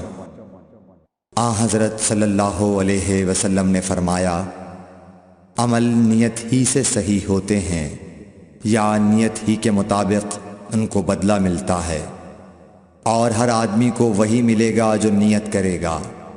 پس جو کوئی اللہ اور اس کے رسول کی رضا کے لیے ہجرت کرے اور اس کی ہجرت اللہ اور اس کے رسول کی طرف ہوگی، اور جو کوئی دنیا کمانے کے لیے یا کسی عورت سے شادی کرنے کے لیے ہجرت کرے گا تو اس کی ہجرت انہی کاموں کے لیے ہوگی۔ صحیح بخاری حدیث نمبر 55۔ حضرت صلی اللہ علیہ وسلم نے فرمایا، جب آدمی ثواب کی نیت سے اپنے اہل و عیال پر خرچ کرے پس وہ بھی اس کے لیے صدقہ ہے۔ صحیح بخاری حدیث نمبر 56۔ حضرت صلی اللہ علیہ وسلم نے فرمایا، بے شک تو جو کچھ خرچ کرے اور اس سے تیری نیت اللہ کی رضا حاصل کرنی ہو تو تجھ کو اس کا ثواب ملے گا، یہاں تک کہ اس پر بھی جو تو اپنی بیوی کے منہ میں ڈالے۔ صحیح بخاری حدیث نمبر 57۔ جریر بن عبداللہ رضی اللہ تعالی عنہ نے کہا کہ حضرت صلی اللہ علیہ وسلم سے میں نے نماز قائم کرنے اور زکوٰۃ ادا کرنے اور ہر مسلمان کی خیر خواہی کرنے پر بیعت کی۔ صحیح بخاری حدیث نمبر 58۔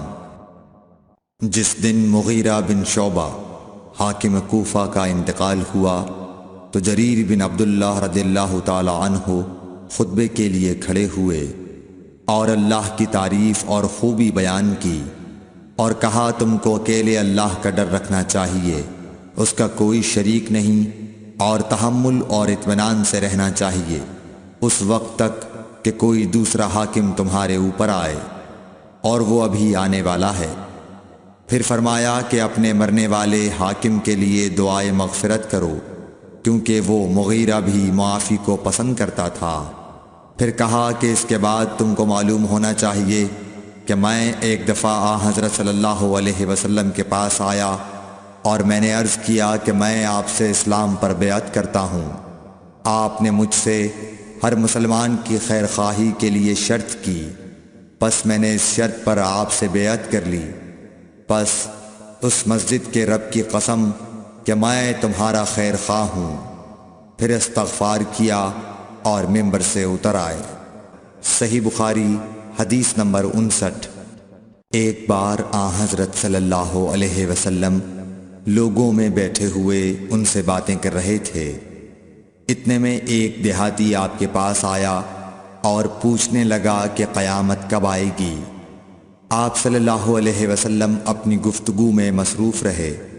بعض لوگ جو مجلس میں تھے کہنے لگے، آپ صلی اللہ علیہ وسلم نے دیہاتی کی بات سنی لیکن پسند نہیں کی، اور بعض کہنے لگے کہ نہیں بلکہ آپ نے اس کی بات سنی ہی نہیں۔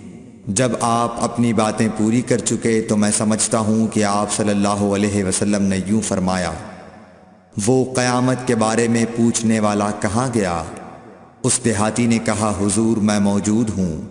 آپ نے فرمایا کہ جب امانت ایمانداری دنیا سے اٹھ جائے تو قیامت قائم ہونے کا انتظار کر۔ اس نے کہا، ایمانداری اٹھنے کا کیا مطلب ہے؟ آپ صلی اللہ علیہ وسلم نے فرمایا کہ جب حکومت کے کاروبار نالائق لوگوں کو سونپ دیے جائیں تو قیامت کا انتظار کر۔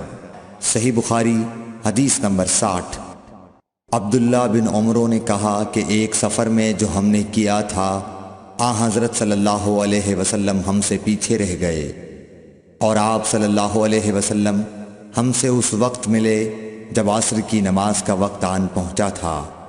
ہم جلدی جلدی وضو کر رہے تھے، پس پاؤں کو خوب دھونے کے بدل ہم یوں ہی سا دھو رہے تھے۔ یہ حال دیکھ کر آپ صلی اللہ علیہ وسلم نے بلند آواز سے پکارا، دیکھو ایڑیوں کی خرابی دوزخ سے ہونے والی ہے۔ 2 یا 3 بار آپ صلی اللہ علیہ وسلم نے یوں ہی بلند آواز سے فرمایا۔ صحیح بخاری حدیث نمبر 60۔ صحیح بخاری حدیث نمبر 61۔ حضرت صلی اللہ علیہ وسلم نے فرمایا، درختوں میں ایک درخت ایسا ہے کہ اس کے پتے نہیں جھڑتے، اور مسلمان کی مثال اسی درخت کی سی ہے، بتاؤ وہ کون سا درخت ہے؟ یہ سن کر لوگوں کا خیال جنگل کی طرف دوڑا۔ عبداللہ رضی اللہ تعالی عنہ نے کہا، میرے دل میں آیا کہ وہ کھجور کا درخت ہے، مگر میں اپنی کمسنی کی شرم سے نہ بولا۔ آخر صحابہ نے حضرت صلی اللہ علیہ وسلم سے پوچھا کہ وہ کون سا درخت ہے؟ آپ نے فرمایا، وہ کھجور کا درخت ہے۔ صحیح بخاری حدیث نمبر 62۔ حضرت صلی اللہ علیہ وسلم نے فرمایا، درختوں میں سے ایک درخت ایسا ہے کہ اس کے پتے نہیں جھڑتے، اور مسلمان کی بھی یہی مثال ہے، بتلاؤ وہ کون سا درخت ہے؟ یہ سن کر لوگوں کے خیالات جنگل کے درختوں میں چلے گئے۔ عبداللہ نے کہا کہ میرے دل میں آیا کہ بتلا دوں کہ وہ کھجور کا درخت ہے، لیکن وہاں بہت بزرگ موجود تھے، اس لیے مجھ کو شرم آئی۔ آخر صحابہ نے عرض کیا، یا رسول اللہ، آپ ہی بیان فرما دیجئے۔ آپ صلی اللہ علیہ وسلم نے بتلایا کہ وہ کھجور کا درخت ہے۔ صحیح بخاری حدیث نمبر 63۔ حضرت صلی اللہ علیہ وآلہ وسلم ایک بار مسجد میں بیٹھے ہوئے تھے، اتنے میں ایک شخص اونٹ پر سوار ہو کر آیا اور اونٹ کو مسجد میں بٹھا کر باندھ دیا۔ پھر پوچھنے لگا، بھائیو تم لوگوں میں محمد کون سے ہیں؟ حضرت صلی اللہ علیہ وسلم اس وقت لوگوں میں تکیہ لگائے بیٹھے ہوئے تھے۔ ہم نے کہا، حضرت محمد صلی اللہ علیہ وسلم یہ سفید رنگ والے بزرگ ہیں جو تکیہ لگائے ہوئے تشریف فرما ہیں۔ تب وہ آپ سے مخاطب ہوا کہ اے عبد المطلب کے فرزند۔ آپ صلی اللہ علیہ وسلم نے فرمایا، کہو میں آپ کی بات سن رہا ہوں۔ وہ بولا، میں آپ سے کچھ دینی باتیں دریافت کرنا چاہتا ہوں، اور ذرا سختی سے بھی پوچھوں گا تو آپ اپنے دل میں برا نہ مانیے گا۔ آپ صلی اللہ علیہ وسلم نے فرمایا، نہیں، جو تمہارا دل چاہے پوچھو۔ تب اس نے کہا کہ میں آپ کے رب اور اگلے لوگوں کے رب تبارک و تعالی کی قسم دے کر پوچھتا ہوں، کیا آپ کو اللہ نے دنیا کے سب لوگوں کی طرف رسول بنا کر بھیجا ہے؟ آپ صلی اللہ علیہ وسلم نے فرمایا، ہاں یا میرے اللہ۔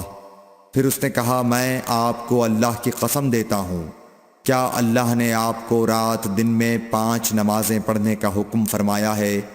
آپ صلی اللہ علیہ وسلم نے فرمایا، ہاں یا میرے اللہ۔ پھر کہنے لگا، میں آپ کو اللہ کی قسم دے کر پوچھتا ہوں کہ کیا اللہ نے آپ کو یہ حکم دیا ہے کہ سال بھر میں اس مہینے رمضان کے روزے رکھو؟ آپ صلی اللہ علیہ وسلم نے فرمایا، ہاں یا میرے اللہ۔ پھر کہنے لگا، میں آپ کو اللہ کی قسم دے کر پوچھتا ہوں کہ کیا اللہ نے آپ کو یہ حکم دیا ہے کہ آپ ہم میں سے جو مالدار لوگ ہیں ان سے زکوٰۃ وصول کر کے ہمارے محتاجوں میں بانٹ دیا کریں؟ حضرت صلی اللہ علیہ وسلم نے فرمایا، ہاں یا میرے اللہ۔ تب وہ شخص کہنے لگا، جو حکم آپ اللہ کے پاس سے لائے ہیں میں ان پر ایمان لایا، اور میں اپنی قوم کے لوگوں کا جو یہاں نہیں آئے ہیں بھیجا ہوا تحقیق حال کے لیے آیا ہوں۔ صحیح بخاری حدیث نمبر 64۔ رسول اللہ صلی اللہ علیہ وسلم نے ایک شخص کو اپنا ایک خط دے کر بھیجا اور اسے یہ حکم دیا کہ اسے حاکم بحرین کے پاس لے جائے۔ بحرین کے حاکم نے وہ خط کسریٰ شاہ ایران کے پاس بھیج دیا۔ جس وقت اس نے وہ خط پڑھا تو چاک کر ڈالا۔ راوی کہتے ہیں، اور میرا خیال ہے کہ ابن مسیب نے اس کے بعد مجھ سے کہا کہ اس واقعے کو سن کر رسول اللہ صلی اللہ علیہ وسلم نے اہل ایران کے لیے بد دعا کی کہ وہ بھی چاک شدہ خط کی طرح ٹکڑے ٹکڑے ہو جائیں۔ صحیح بخاری حدیث نمبر 65۔ رسول اللہ صلی اللہ علیہ وسلم نے کسی بادشاہ کے نام دعوت اسلام دینے کے لیے ایک خط لکھا یا لکھنے کا ارادہ کیا تو آپ صلی اللہ علیہ وسلم سے کہا گیا کہ وہ بغیر مہر کے خط نہیں پڑھتے، یعنی بے مہر کے خط کو مستند نہیں سمجھتے۔ تب آپ صلی اللہ علیہ وسلم نے چاندی کی انگوٹھی بنوائی جس میں محمد الرسول اللہ کندہ تھا۔ صحیح بخاری حدیث نمبر 66۔ ایک مرتبہ رسول اللہ صلی اللہ علیہ وسلم مسجد میں تشریف فرما تھے اور لوگ آپ صلی اللہ علیہ وسلم کے ارد گرد بیٹھے ہوئے تھے کہ 3 آدمی وہاں آئے۔ ان میں سے 2 رسول اللہ صلی اللہ علیہ وسلم کے سامنے پہنچ گئے اور ایک واپس چلا گیا۔ پھر وہ دونوں رسول اللہ صلی اللہ علیہ وسلم کے سامنے کھڑے ہو گئے۔ اس کے بعد ان میں سے ایک نے جب مجلس میں ایک جگہ کچھ گنجائش دیکھی تو وہاں بیٹھ گیا، اور دوسرا اہل مجلس کے پیچھے بیٹھ گیا، اور تیسرا جو تھا وہ لوٹ گیا۔ تو جب رسول اللہ صلی اللہ علیہ وسلم اپنی گفتگو سے فارغ ہوئے تو صحابہ رضی اللہ عنہم سے فرمایا، کیا تمہیں 3 آدمیوں کے بارے میں نہ بتاؤں؟ تو سنو۔ ان میں سے ایک نے اللہ سے پناہ چاہی، اللہ نے اسے پناہ دی، اور دوسرے کو شرم آئی تو اللہ بھی اس سے شرمایا کہ اسے بھی بخش دیا، اور تیسرے شخص نے منہ موڑا، اللہ نے بھی اس سے منہ موڑ لیا۔ صحیح بخاری حدیث نمبر 67۔ رسول اللہ صلی اللہ علیہ وسلم اپنے اونٹ پر بیٹھے ہوئے تھے اور ایک شخص نے اس کی نکیل تھام رکھی تھی۔ آپ صلی اللہ علیہ وسلم نے پوچھا، آج یہ کون سا دن ہے؟ ہم خاموش رہے حتیٰ کہ ہم سمجھے کہ آج کے دن کا آپ کوئی دوسرا نام اس کے نام کے علاوہ تجویز فرمائیں گے۔ پھر آپ صلی اللہ علیہ وسلم نے فرمایا، کیا آج قربانی کا دن نہیں ہے؟ ہم نے عرض کیا، بے شک۔ اس کے بعد آپ صلی اللہ علیہ وسلم نے فرمایا، یہ کون سا مہینہ ہے؟ ہم اس پر بھی خاموش رہے اور یہی سمجھے کہ اس مہینے کا بھی آپ اس کے نام کے علاوہ کوئی دوسرا نام تجویز فرمائیں گے۔ پھر آپ صلی اللہ علیہ وسلم نے فرمایا، کیا یہ ذوالحجہ کا مہینہ نہیں ہے؟ ہم نے عرض کیا، بے شک۔ آپ صلی اللہ علیہ وسلم نے فرمایا، تو یقیناً تمہاری جانیں اور تمہارے مال اور تمہاری آبرو تمہارے درمیان اسی طرح حرام ہیں جس طرح آج کے دن کی حرمت تمہارے اس مہینے اور اس شہر میں ہے۔ پس جو شخص حاضر ہے اسے چاہیے کہ غائب کو یہ بات پہنچا دے، کیونکہ ایسا ممکن ہے کہ جو شخص یہاں موجود ہے وہ ایسے شخص کو یہ خبر پہنچائے جو اس سے زیادہ یاد رکھنے والا ہو۔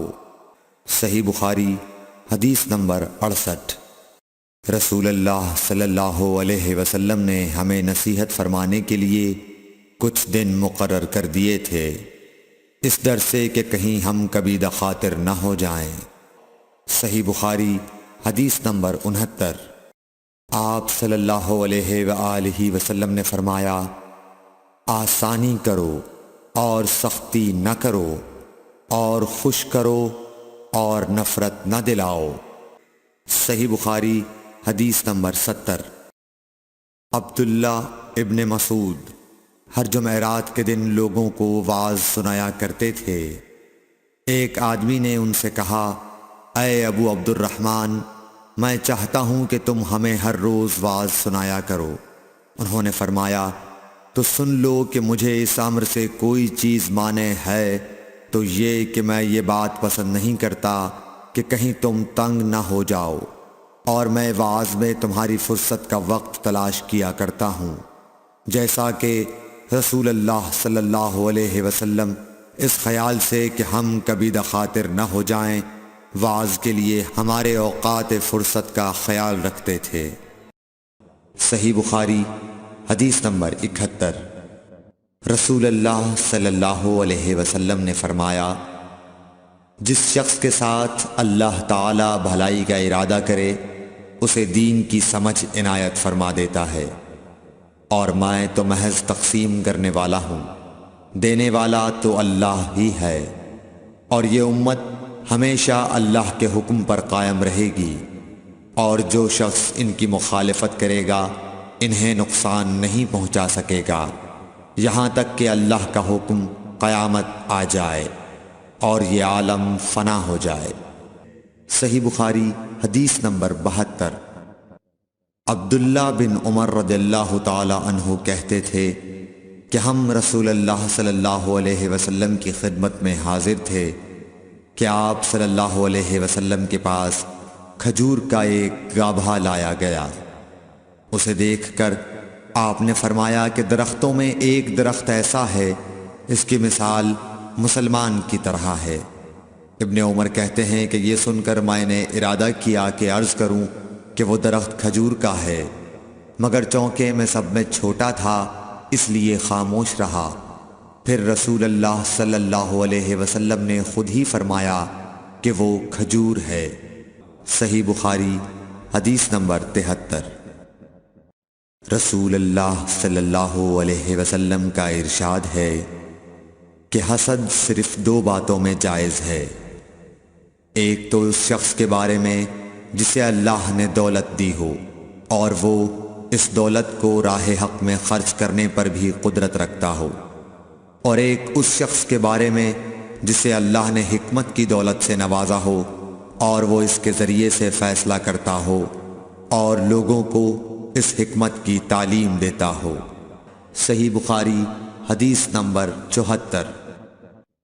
رسول اللہ صلی اللہ علیہ وآلہ وسلم نے فرمایا، ایک دن حضرت موسیٰ علیہ السلام بنی اسرائیل کی ایک جماعت میں بیٹھے ہوئے تھے کہ اتنے میں ایک شخص آیا اور اس نے آپ سے پوچھا، کیا آپ جانتے ہیں کہ دنیا میں کوئی آپ سے بڑھ کر عالم موجود ہے؟ حضرت موسیٰ علیہ السلام نے فرمایا، نہیں۔ اس پر اللہ تعالیٰ نے حضرت موسیٰ علیہ السلام کے پاس وحی بھیجی کہ ہاں، ہمارا بندہ خضر ہے جس کا علم تم سے زیادہ ہے۔ حضرت موسیٰ علیہ السلام نے اللہ سے دریافت کیا کہ خضر علیہ السلام سے ملنے کی کیا صورت ہے؟ اللہ تعالیٰ نے ایک مچھلی کو ان سے ملاقات کی علامت قرار دیا اور ان سے کہہ دیا کہ جب تم اس مچھلی کو گم کر دو تو واپس لوٹ جاؤ، تب خضر سے تمہاری ملاقات ہوگی۔ تب موسیٰ علیہ السلام چلے اور دریا میں مچھلی کی علامت تلاش کرتے رہے۔ اس وقت ان کے ساتھی نے کہا، جب ہم پتھر کے پاس تھے کیا آپ نے دیکھا تھا؟ میں اس وقت مچھلی کا کہنا بھول گیا اور شیطان ہی نے مجھے اس کا ذکر بھلا دیا۔ موسیٰ علیہ السلام نے کہا، اسی مقام کی ہمیں تلاش تھی۔ تب وہ اپنے نشانات قدم پر پچھلے پاؤں باتیں کرتے ہوئے لوٹے۔ وہاں انہوں نے خضر علیہ السلام کو پایا۔ پھر ان کا وہی قصہ ہے جو اللہ نے اپنی کتاب قرآن میں بیان کیا ہے۔ صحیح بخاری حدیث نمبر 75۔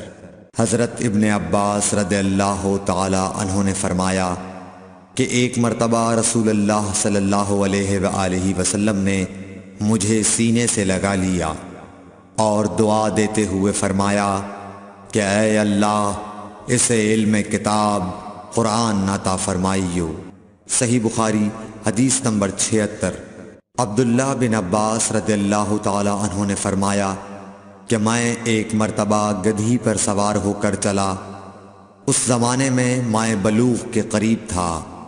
رسول اللہ صلی اللہ علیہ وسلم منی میں نماز پڑھ رہے تھے اور آپ کے سامنے دیوار کی آڑ نہ تھی، تو میں بعض صفوں کے سامنے سے گزرا اور گدھی کو چھوڑ دیا۔ وہ چرنے لگی، جبکہ میں صف میں شامل ہو گیا، مگر کسی نے مجھے اس بات پر ٹوکا نہیں۔ صحیح بخاری حدیث نمبر 77۔ محمود بن ربی فرماتے ہیں کہ مجھے یاد ہے کہ ایک مرتبہ رسول اللہ صلی اللہ علیہ وسلم نے ایک ڈول سے منہ میں پانی لے کر میرے چہرے پر کلی فرمائی اور میں اس وقت 5 سال کا تھا۔ صحیح بخاری حدیث نمبر 78۔ حضور اکرم صلی اللہ علیہ وآلہ وسلم نے فرمایا کہ ایک بار حضرت موسیٰ علیہ السلام بنی اسرائیل کی ایک جماعت میں تھے کہ اتنے میں ایک شخص آیا اور کہنے لگا، کیا آپ جانتے ہیں کہ دنیا میں آپ سے بھی بڑھ کر کوئی عالم موجود ہے؟ حضرت موسیٰ علیہ السلام نے فرمایا کہ نہیں۔ تب اللہ تعالیٰ نے حضرت موسیٰ علیہ السلام پر وحی نازل کی کہ ہاں، ہمارا بندہ خضر علم میں تم سے بڑھ کر ہے۔ تو حضرت موسیٰ علیہ السلام نے ان سے ملنے کی راہ دریافت کی۔ اس وقت اللہ تعالیٰ نے ان سے ملاقات کے لیے مچھلی کو نشانی قرار دیا اور ان سے کہہ دیا کہ جب تم مچھلی کو نہ پاؤ تو لوٹ جانا، تم خضر سے ملاقات کر لوگے۔ حضرت موسیٰ علیہ السلام دریا میں مچھلی کے نشان کا انتظار کرتے رہے۔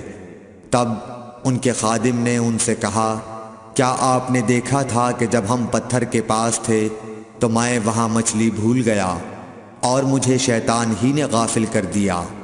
حضرت موسیٰ علیہ السلام نے کہا کہ ہم اسی مقام کے تو متلاشی تھے۔ تب وہ اپنے قدموں کے نشانوں پر باتیں کرتے ہوئے واپس لوٹے۔ وہاں خضر علیہ السلام کو انہوں نے پایا۔ پھر ان کا قصہ وہی ہے جو اللہ تعالیٰ نے اپنی کتاب میں بیان فرمایا ہے۔ صحیح بخاری حدیث نمبر 79۔ آپ صلی اللہ علیہ وآلہ وسلم نے فرمایا کہ اللہ تعالیٰ نے مجھے جس علم و ہدایت کے ساتھ بھیجا ہے اس کی مثال زبردست بارش کی سی ہے جو زمین پر خوب برسے۔ بعض زمین جو صاف ہوتی ہے وہ پانی کو پی لیتی ہے اور بہت بہت سبزہ اور گھاس اگاتی ہے، اور بعض زمین جو سخت ہوتی ہے وہ پانی کو روک لیتی ہے۔ اس سے اللہ تعالیٰ لوگوں کو فائدہ پہنچاتا ہے، وہ اس سے سیراب ہوتے ہیں اور سیراب کرتے ہیں۔ اور کچھ اور زمین کے بعض خطوں پر پانی پڑتا ہے جو بالکل چٹیل میدان ہوتے ہیں، نہ پانی روکتے ہیں اور نہ ہی سبزہ اگاتے ہیں۔ تو یہ اس شخص کی مثال ہے جو دین میں سمجھ پیدا کرے اور نفع دے، اس کو وہ چیز جس کے ساتھ میں مبعوث کیا گیا ہوں اس نے علم دین سیکھا اور سکھایا۔ اور اس شخص کی مثال جس نے سر نہیں اٹھایا یعنی توجہ نہیں کی اور جو ہدایت دے کر میں بھیجا گیا ہوں اسے قبول نہیں کیا۔ صحیح بخاری حدیث نمبر 80۔ رسول اللہ صلی اللہ علیہ وسلم نے فرمایا، علامت قیامت میں سے یہ ہے کہ دینی علم اٹھ جائے گا اور جہل ہی جہل ظاہر ہو جائے گا، اور اعلانیہ شراب پی جائے گی اور زنا پھیل جائے گا۔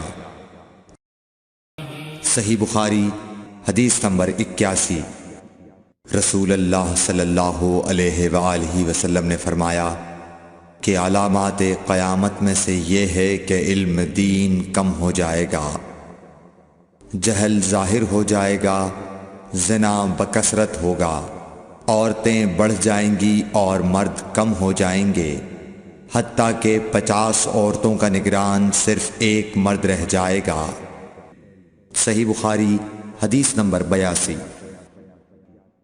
رسول اللہ صلی اللہ علیہ وسلم نے فرمایا کہ میں سو رہا تھا، اسی حالت میں مجھے دودھ کا پیالہ دیا گیا، میں نے خوب اچھی طرح پی لیا، حتیٰ کہ میں نے دیکھا کہ تازگی میرے ناخنوں سے نکل رہی ہے۔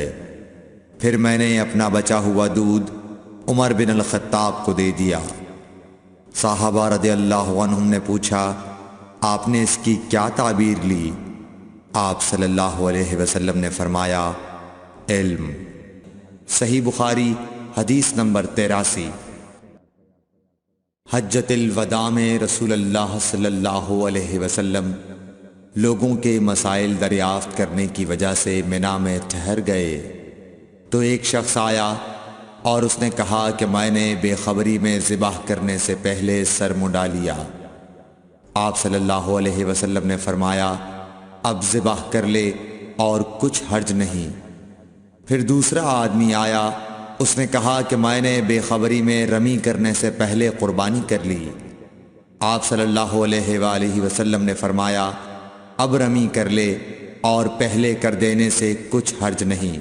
ابن عمرو کہتے ہیں اس دن آپ صلی اللہ علیہ وسلم سے جس چیز کا بھی سوال ہوا جو کسی نے آگے اور پیچھے کر لی تھی تو آپ صلی اللہ علیہ وسلم نے یہی فرمایا کہ اب کر لے اور کچھ حرج نہیں۔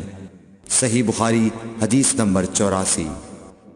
نبی صلی اللہ علیہ وسلم سے آپ کے آخری حج میں کسی نے پوچھا کہ میں نے رمی کرنے یعنی کنکر پھینکنے سے پہلے ذبح کر لیا۔ آپ صلی اللہ علیہ وسلم نے ہاتھ سے اشارہ کیا اور فرمایا کچھ حرج نہیں۔ کسی نے کہا کہ میں نے ذبح سے پہلے حلق کر لیا۔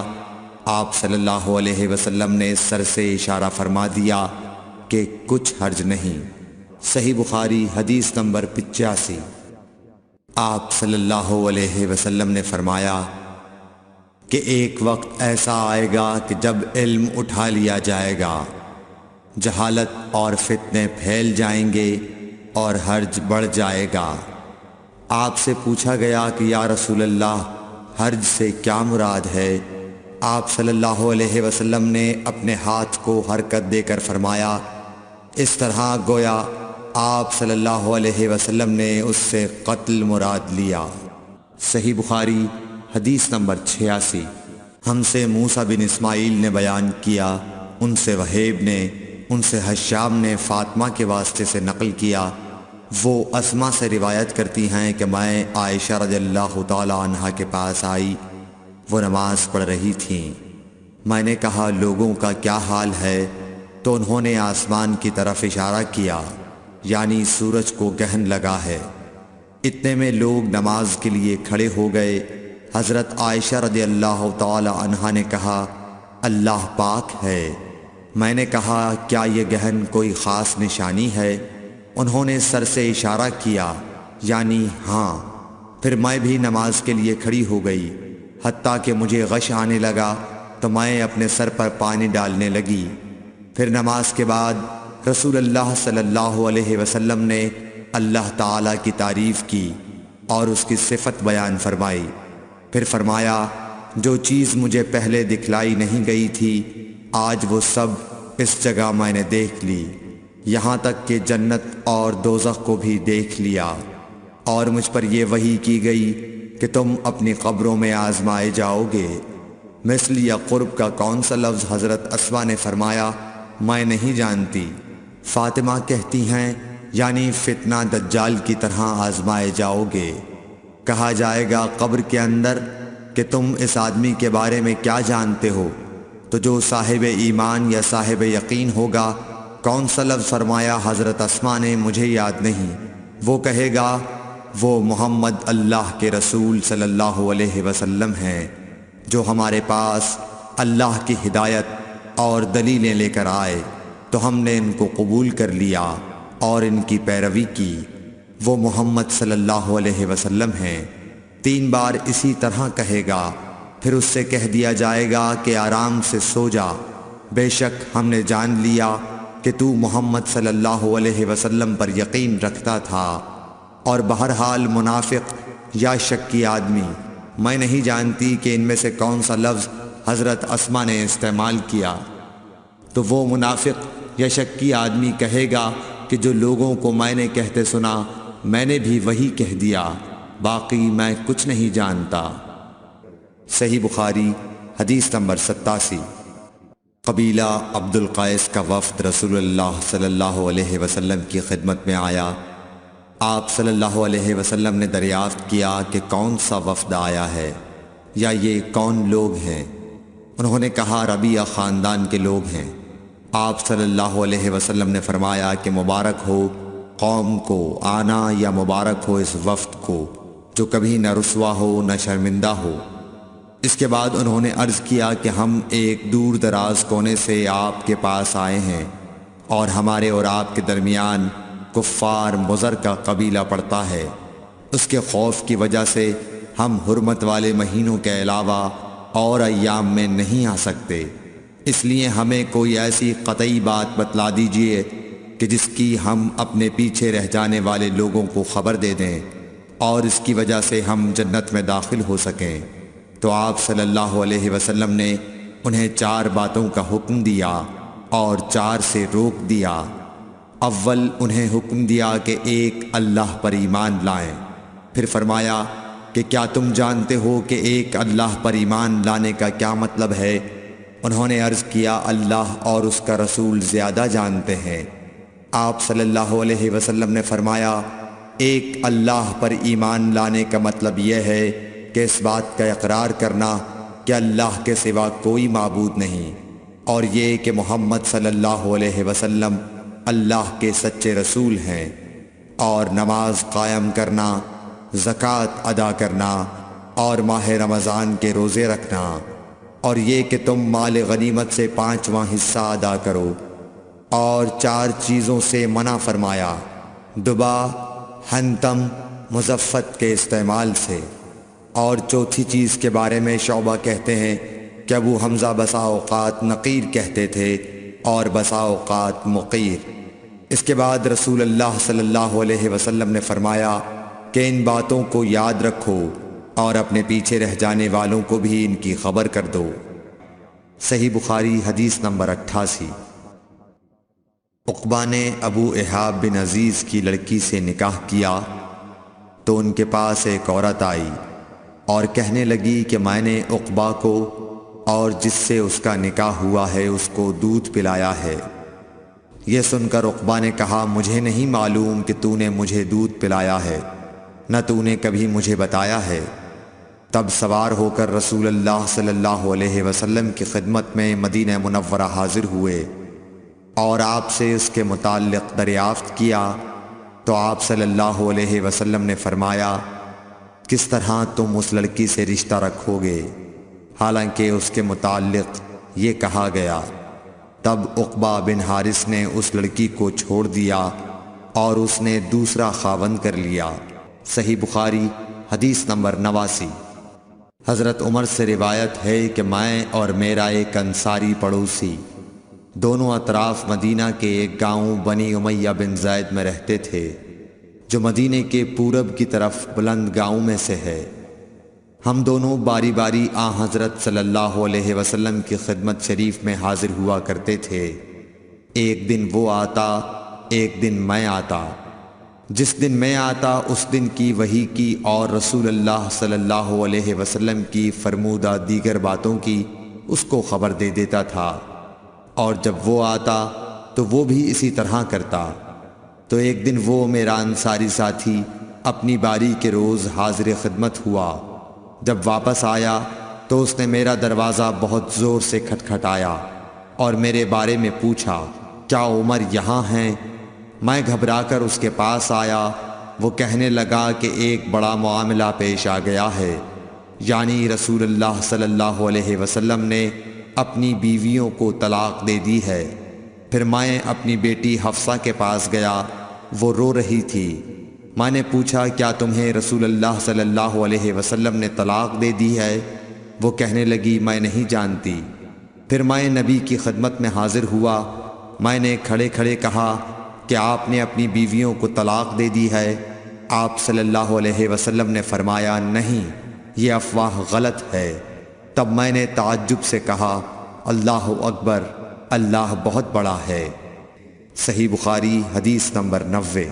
ایک شخص حزم بن ابی کعب نے رسول اللہ کی خدمت میں آ کر عرض کیا یا رسول اللہ، فلاں شخص معاذ بن جبل لمبی نماز پڑھاتے ہیں، اس لیے میں جماعت کی نماز میں شریک نہیں ہو سکتا، کیونکہ میں دن بھر اونٹ چرانے کی وجہ سے رات کو تھک کر چکنا چور ہوتا ہوں اور طویل قرات سننے کی طاقت نہیں رکھتا۔ ابو مسعود راوی کہتے ہیں کہ اس دن سے زیادہ میں نے کبھی رسول اللہ صلی اللہ علیہ وسلم کو وعظ کے دوران اتنا غضبناک نہیں دیکھا۔ آپ صلی اللہ علیہ وسلم نے فرمایا اے لوگو، تم ایسی شدت اختیار کر کے لوگوں کو دین سے نفرت دلانے لگے ہو۔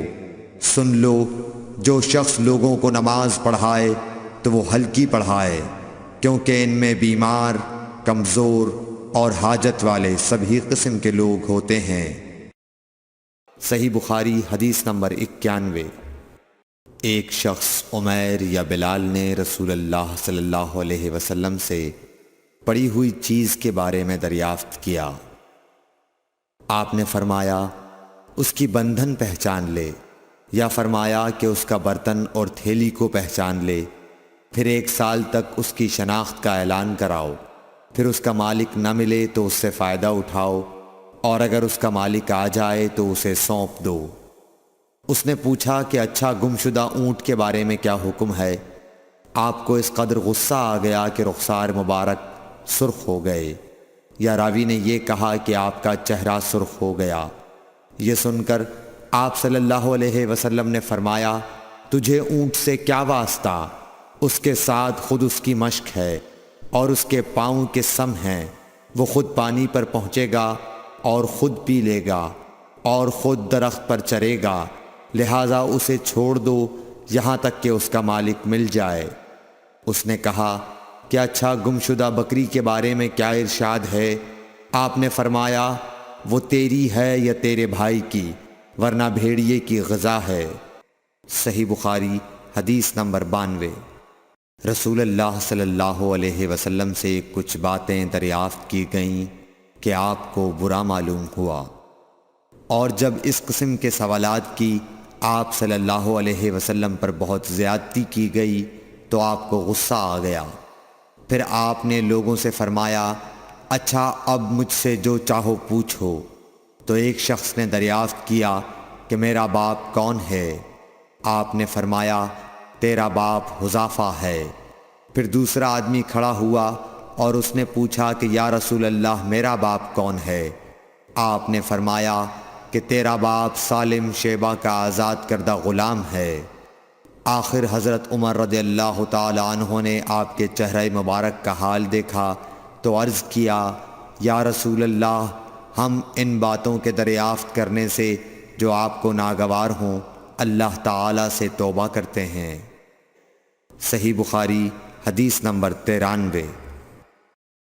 ایک دن رسول اللہ صلی اللہ علیہ وسلم گھر سے نکلے تو عبداللہ بن حذافہ کھڑے ہو کر پوچھنے لگے کہ حضور میرا باپ کون ہے؟ آپ نے فرمایا حذافہ۔ پھر آپ نے بار بار فرمایا کہ مجھ سے پوچھو۔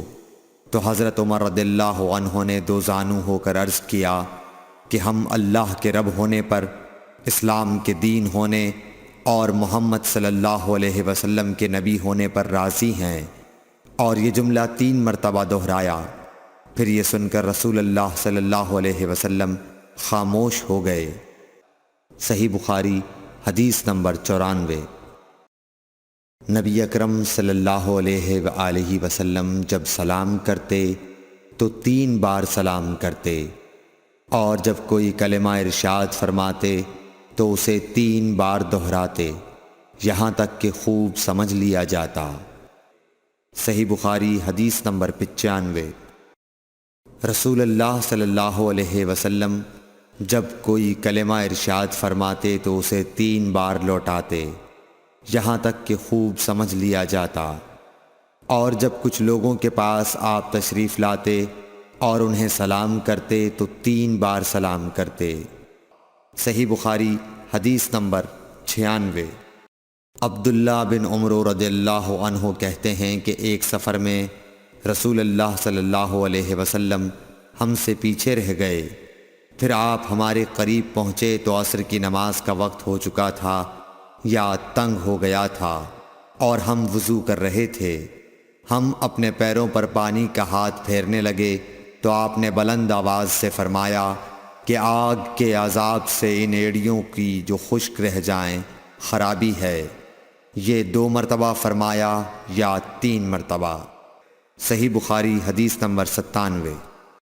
رسول اللہ صلی اللہ علیہ وسلم نے فرمایا کہ 3 شخص ہیں جن کے لیے دگنا اجر ہے، ایک وہ جو اہل کتاب سے ہو اور اپنے نبی پر اور محمد صلی اللہ علیہ وسلم پر ایمان لائے، دوسرے وہ غلام جو اپنے آقا اور اللہ دونوں کا حق ادا کرے، اور تیسرے وہ آدمی جس کے پاس کوئی لونڈی ہو جس سے شباشی کرتا ہے اور اس کو تربیت دے تو اچھی تربیت دے، تعلیم دے تو عمدہ دے، پھر اسے آزاد کر کے اس سے نکاح کر لے تو اس کے لیے دگنا اجر ہے۔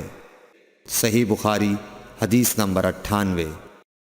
نبی صلی اللہ علیہ وسلم ایک مرتبہ عید کے موقع پر مردوں کی صفوں میں سے نکلے اور آپ کے ساتھ بلال رضی اللہ تعالی عنہ تھے۔ آپ کو خیال ہوا عورتوں کو خطبہ اچھی طرح نہیں سنائی دیا، تو آپ نے انہیں علیحدہ نصیحت فرمائی اور صدقے کا حکم دیا۔ یہ واز سن کر کوئی عورت بالی اور کوئی عورت انگوٹھی ڈالنے لگی، اور بلال رضی اللہ تعالیٰ عنہ اپنے کپڑے کے دامن میں یہ چیزیں لینے لگے۔ صحیح بخاری حدیث نمبر 99۔ حضرت ابو ہریرہ رضی اللہ تعالیٰ عنہ نے عرض کیا، یا رسول اللہ، قیامت کے دن آپ کی شفاعت سے سب سے زیادہ سعادت کسے ملے گی؟ تو رسول اللہ صلی اللہ علیہ وسلم نے فرمایا، اے ابو ہریرہ، مجھے یقین تھا کہ تم سے پہلے کوئی اس کے بارے میں مجھ سے دریافت نہیں کرے گا، کیونکہ میں نے حدیث کے متعلق تمہاری حرص دیکھ لی تھی۔ سنو، قیامت کے دن سب سے زیادہ فیضیاب میری شفاعت سے وہ شخص ہوگا جو سچے دل سے یا سچے جی سے لا الہ الا اللہ کہے گا۔ صحیح بخاری حدیث نمبر 100۔ رسول اللہ صلی اللہ علیہ وآلہ وسلم نے فرمایا کہ اللہ علم کو اس طرح نہیں اٹھا لے گا کہ اس کو بندوں سے چھین لے، بلکہ وہ پختہ کار علماء کو موت دے کر علم اٹھائے گا، حتیٰ کہ جب کوئی عالم باقی نہیں رہے گا تو لوگ جاہلوں کو سردار بنا لیں گے، ان سے سوالات کیے جائیں گے اور وہ بغیر علم کے جواب دیں گے، اس لیے خود بھی گمراہ ہوں گے اور لوگوں کو بھی گمراہ کریں گے۔ Thanks for watching. Don't forget to like, comment, share and subscribe to